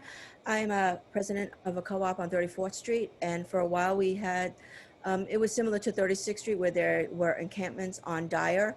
Now that that's cleaned up, they are coming over to our blocks as well, the drugs, from 10 o'clock in the morning to late at night, also walking around the streets. I've heard everybody's complaints and what they feel is important, and we need to take action. So what can we do to take action? We need to clean this up now. We can't wait. Everyone is frustrated, and before something else horrific happens, we do as a community that all of us. Esther, you have 10 seconds. Okay, lead, go and petition what can as a community to help you facilitate this problem with DHS and the mayor or whatever we can do to petition this. West Side got a shelter out of their community. How can we decrease this problem here? Esther, Thank you, Esther. But questions in the chat because you kept breaking up, so we couldn't hear everything. That would be helpful. Okay. Okay. Thank you. Sorry. Okay. No. Thank you. Okay, so we've gone through all of our public speakers. We still have 54 people attending. And the question is, how do we proceed? I think Jesse, can I ask you to speak a little bit first about what's been happening during the summer and this issue about the meeting, but really what the discussion has been? That would be helpful to sort of sum us up before we start discussing how to proceed. Sure, Joe. I'm sorry, I came in a little late. So just to clarify, in talking about what the meeting is. All of our meetings we've had, the things we've asked Sure. happened, So, where we're going. all right. So, I mean, I hope this is what you're looking for. So, I mean, basically, once this process has started with DHS, we have held numerous meetings with each individual provider, with members from this committee, members from the board itself, stakeholders from the community, from the block, restaurant owners, and so it's a cumbersome task to continually have these meetings as we go on, each with each individual provider. We originally had 9, I think we have 8 now, plus the existing social services that we have in our area that we're still trying to manage.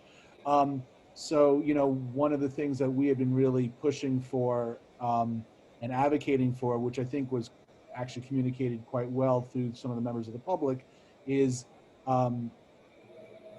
that DHS takes a much more of a leadership role in recognizing they put this many folks into our district and how to manage them and how to coordinate that response on handling the quality of life and the public safety issues that arise. Because as folks on this committee know, folks that sit on other community advisory boards for other shelters that are in existing shelters that are in our district, and also supportive housing facilities in our district.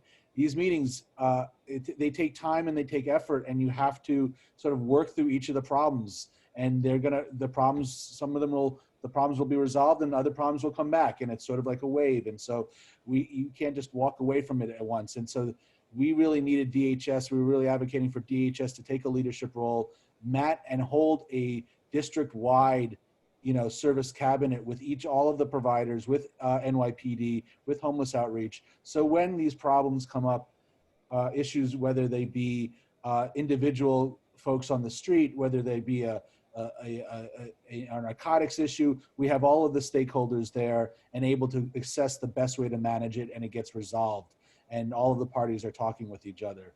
And so that's what internally one of our biggest pushes has been, to get that started. It sounds like DHS is finally coming to the table and saying, yes, they're going to start those meetings. And I think hopefully that will help the public safety and quality of life issues. That does not solve the main issue here tonight, which I think was clearly communicated, which is just, you cannot have that many folks implanted into a community, into a block like that, and expect nothing to happen. And so, as you guys already know, you've written the letter and they've written back. But so, we've been handling it one-offs with all the providers. We're trying to get the city to do a much more coordinated, larger top-down kind of coordination with all of the stakeholders, including NYPD and homeless outreach. And obviously we're continuing to advocate strongly, both to the agency and to our elected officials, the need that this is not about having a shelter in our district and not having a shelter in our district. This is about this particular site and this particular street and the density issue. So what I'd like to do is sort of— Is that what you were looking for, Joe? I'm sorry. I don't... Yes, very much. Okay. I want to frame some of the threads that we heard tonight, okay? First, DHS acknowledged that they had poor communication, and that's the first time I've heard that very clearly, and it was actually authentic. We should acknowledge that. The second thing is, we need to get all the stats and information they gave us. It was not quite clear how many shelter beds prior, and then JD's issue is not just shelter beds, but other facilities for social services. So we give the full picture and lay it out. I'm going to put that over to Jesse to work with Nellie so we can sort of put that together so we get the statistics clear. Then they gave us, here's the current number of shelter beds. And then we need to get that clear from Matt Borden so we know that we're laying the argument out very clearly. Mm-hmm. But number one, it's clear that there is no end that's clear, no matter what the mayor has said. This could persist through 2020 and through 2021. Therefore, DHS has to come up with a plan in general on how this process gets managed, both to benefit the shelter residents and to provide ongoing public safety for the community, because it has created problems where none existed. Next, the 36th Street issue, 37th Street issue has to become center of our next letter saying, oh, we said it before, this is clear. And what I would like to do, and we're lucky that we have this Zoom that was recorded, that we can go through and pull out specific things that people, I want to put in a letter, here are the things that have been reported from our district that people are dealing with every day. So it's not like as if it's some vague anecdotal issue. So our requests in a letter are, here's what it is, come up with a plan, communicate well, come up with a plan, and you must reduce the density on 36th and 37th Streets because it's just not working and it's not tenable. It's not that it's a quality of life issue, it's not tenable for those residents who live in those blocks. I also, to the members of the public who are here, I think it's important that at this point, you begin, and I pitched this to one of our public members, Brian Weber, you need to form a block association, 36th, 37th Street, as part of the broader structure, so you have a good solid voice adding into these discussions. Otherwise, you're just gonna get a lot of people complaining. That's what's helped 47, 48, and 49, 54, and 44th Street, and 46th over the years, and West 55th, always being able to have a clear voice. So think about that as a help and when Erica Tell asked the question, how can you help? Let's get people in a block association. So there's a group to go to that can become part of this ongoing back and forth with DHS demanding things that need to be done.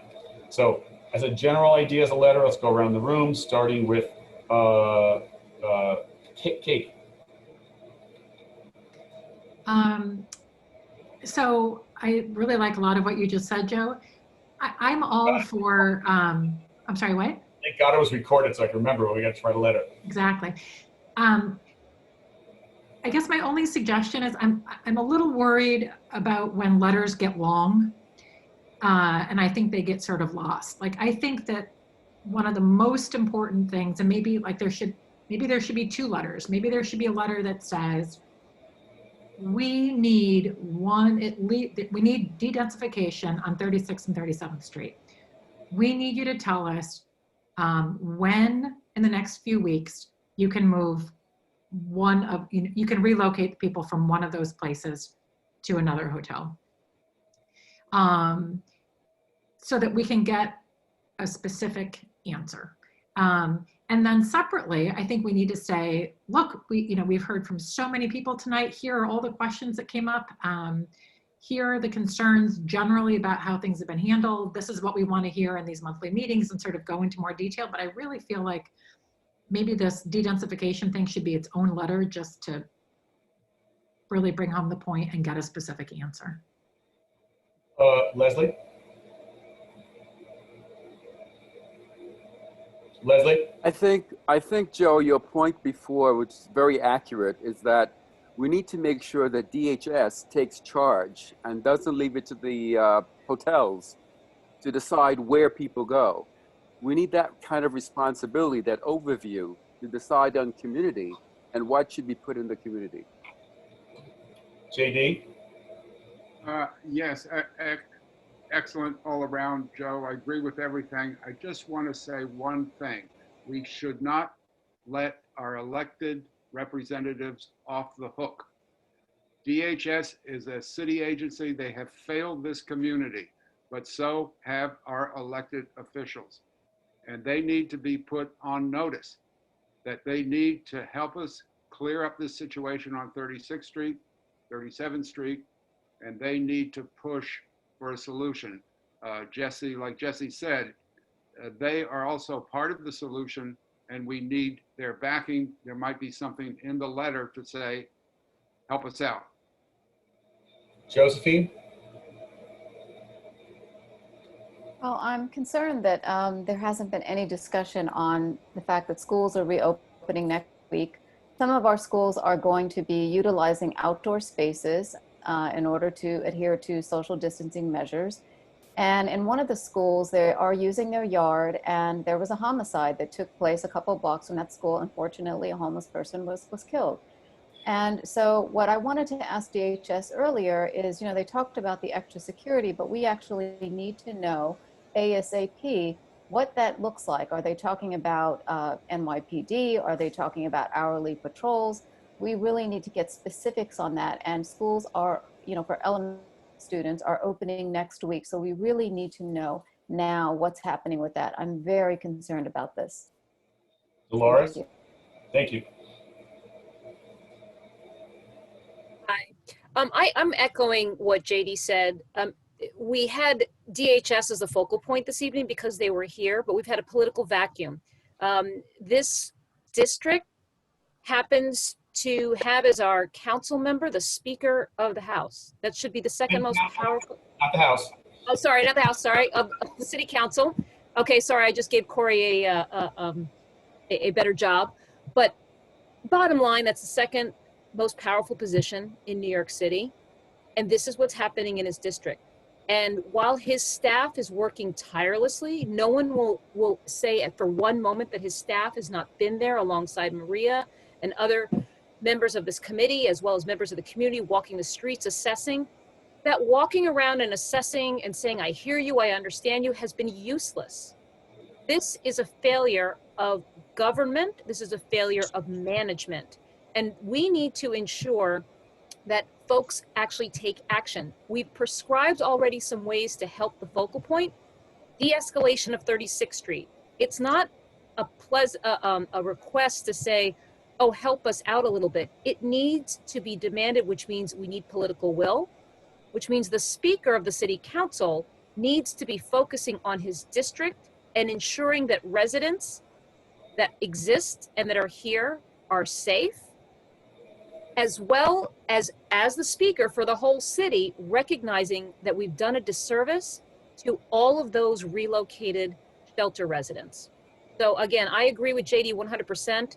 The electeds need to be held accountable. DHS has been mismanaged, but without the pushing of our electeds, they can simply ignore us. D. Diaz. I think everything that's been said in the meeting by the board members I echo.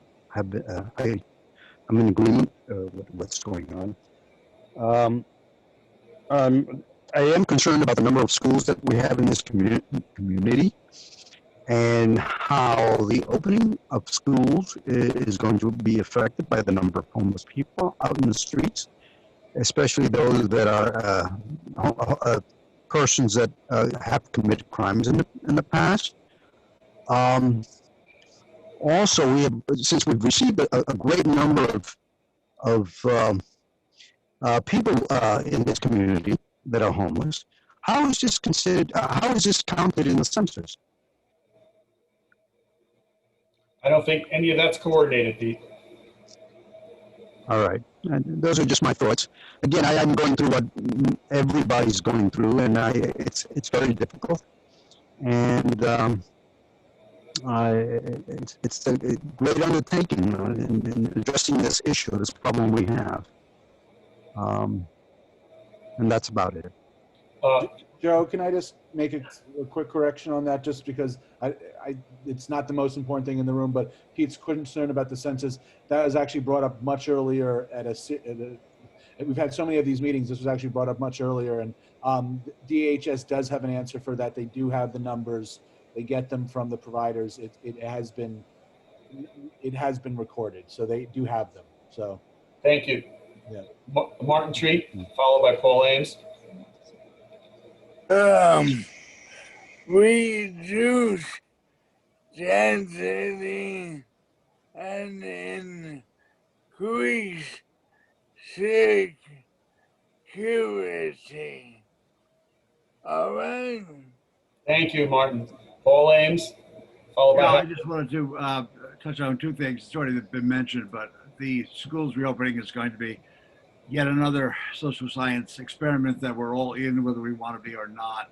I hope for the best and fear the worst.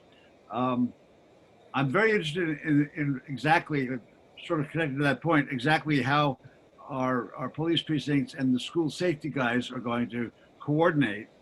That's always a problem. I'm on West 50th. It's always been a problem.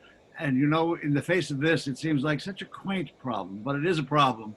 And deciding who's got priority, whose problem it is going to be tricky, especially in light of the police department washing their hands of anything to do with the homeless the other month. It was not very well reported or remarked upon, and I haven't been able to get to a precinct meeting of late, but it's going to be very important.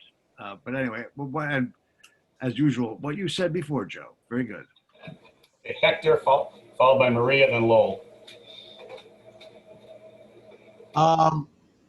As a long-standing tenant of housing, I've lived in LA, Chelsea, and Fulton for a long time, and we've had a constant relationship, for lack of a better word, with homeless here, and a crime and drug situation, whereas opposed to some of these communities now where they have the hotels populated by the homeless and that need.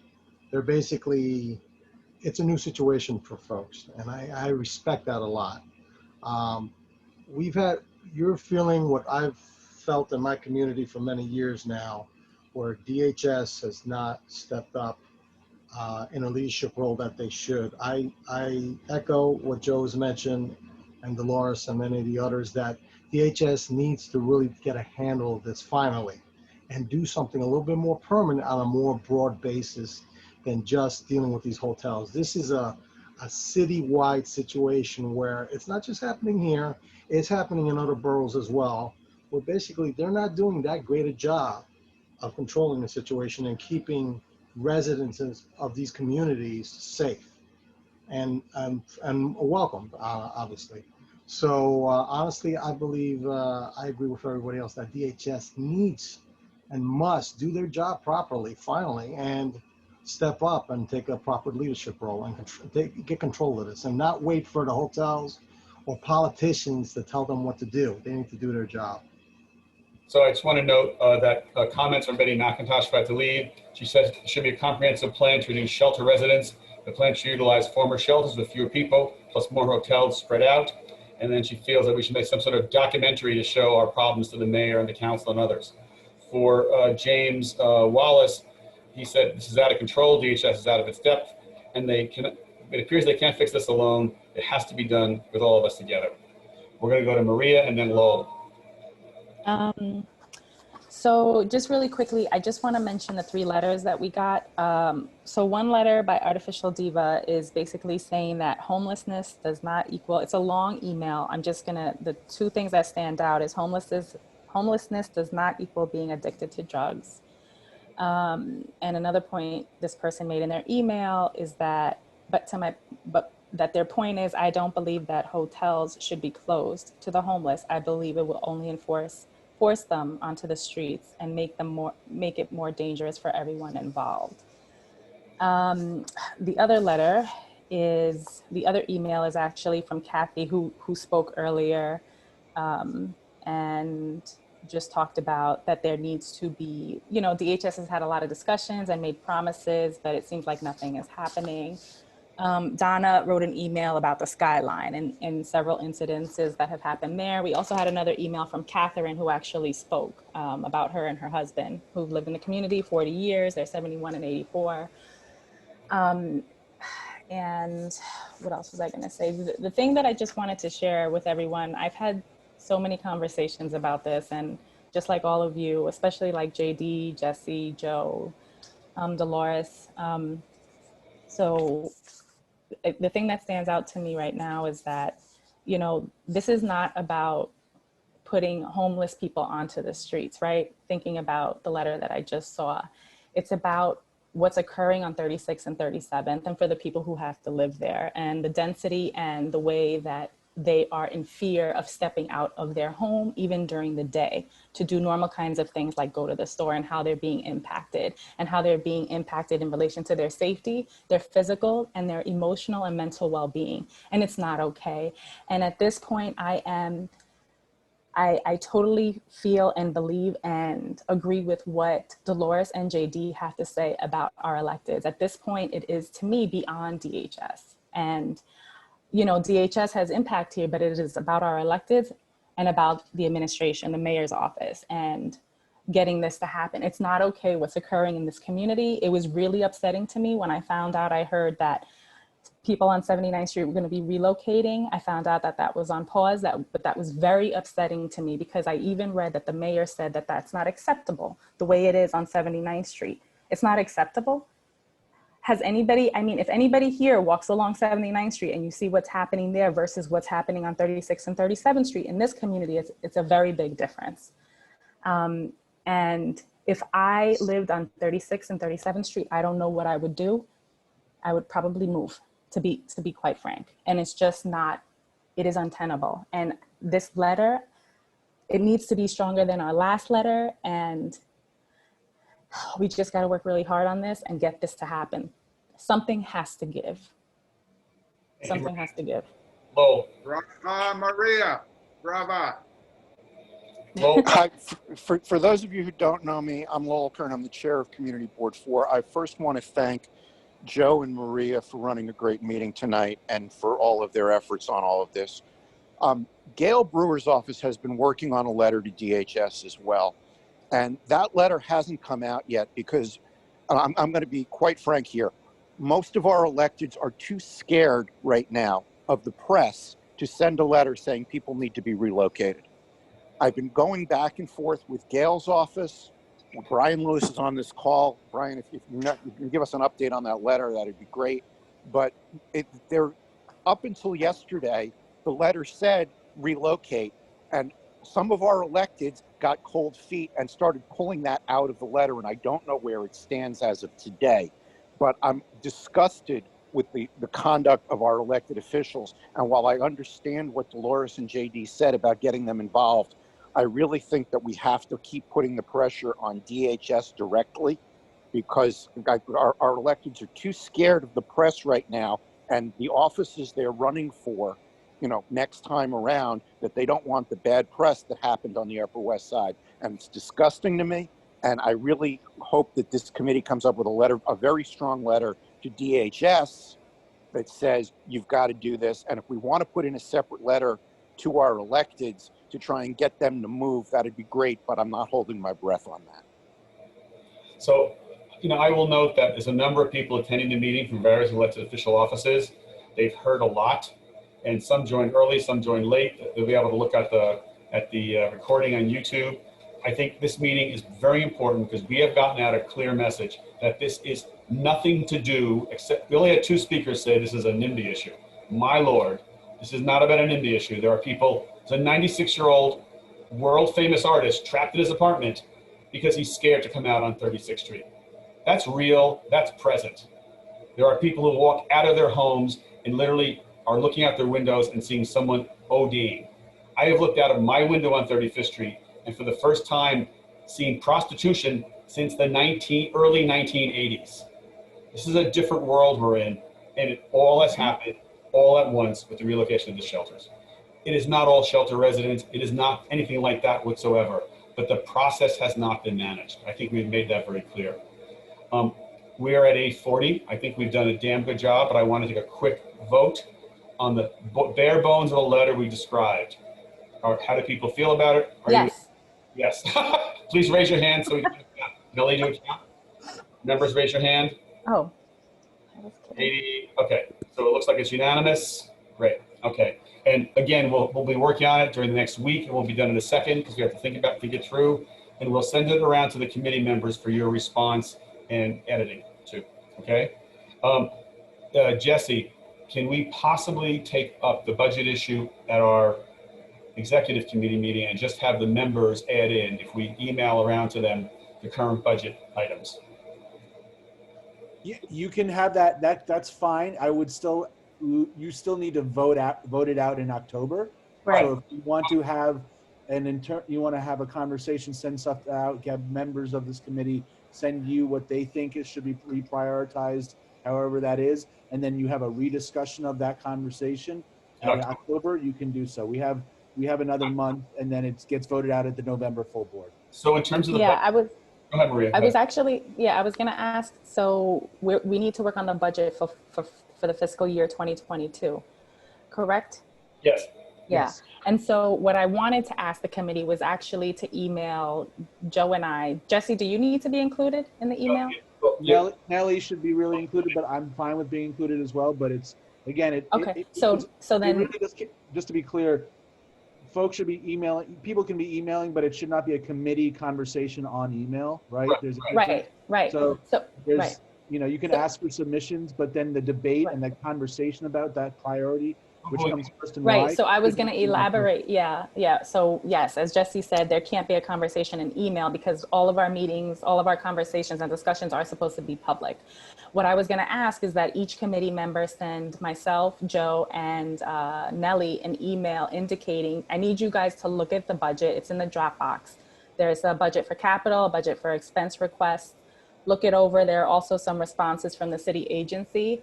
And just put in your top. I was gonna, I didn't talk this over with you, Joe, but I was gonna ask if they could email the 2 top capital things that they think are priority and the 2 top capital expense requests that they think are priority. And I also wanted the committee to look over the Manhattan Community Board 4 Community Needs Assessment that was done. I think that would be helpful in helping to decide what we as a committee think are the priorities. I would like if that could be emailed to us by Monday evening, because I'm on the budget task force and we'll be beginning our discussion on Tuesday.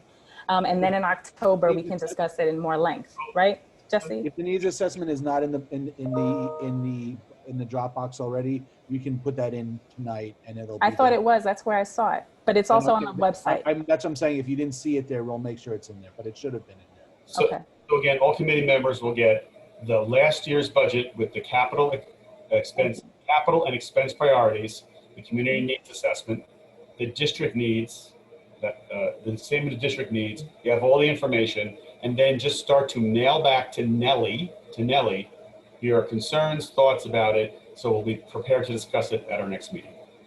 All right, a lot of information coming at you at once. Anything else for tonight's meeting?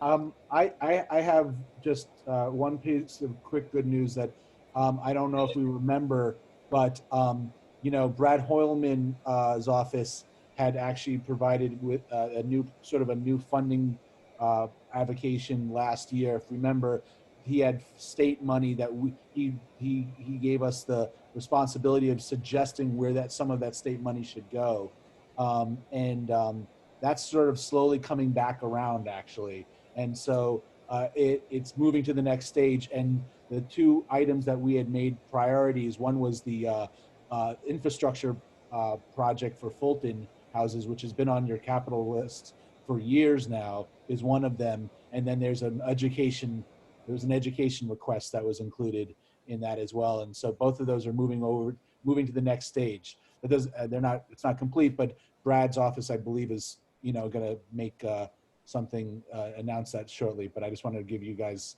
some good news.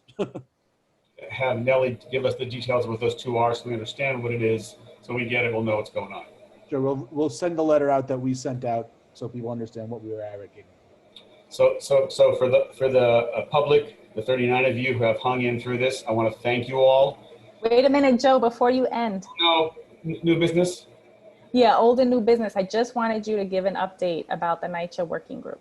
Oh, sorry, quickly. The NYCHA working group was entirely put on pause due to COVID. It began to start to have some discussions really in July or so, and it is now reconvening.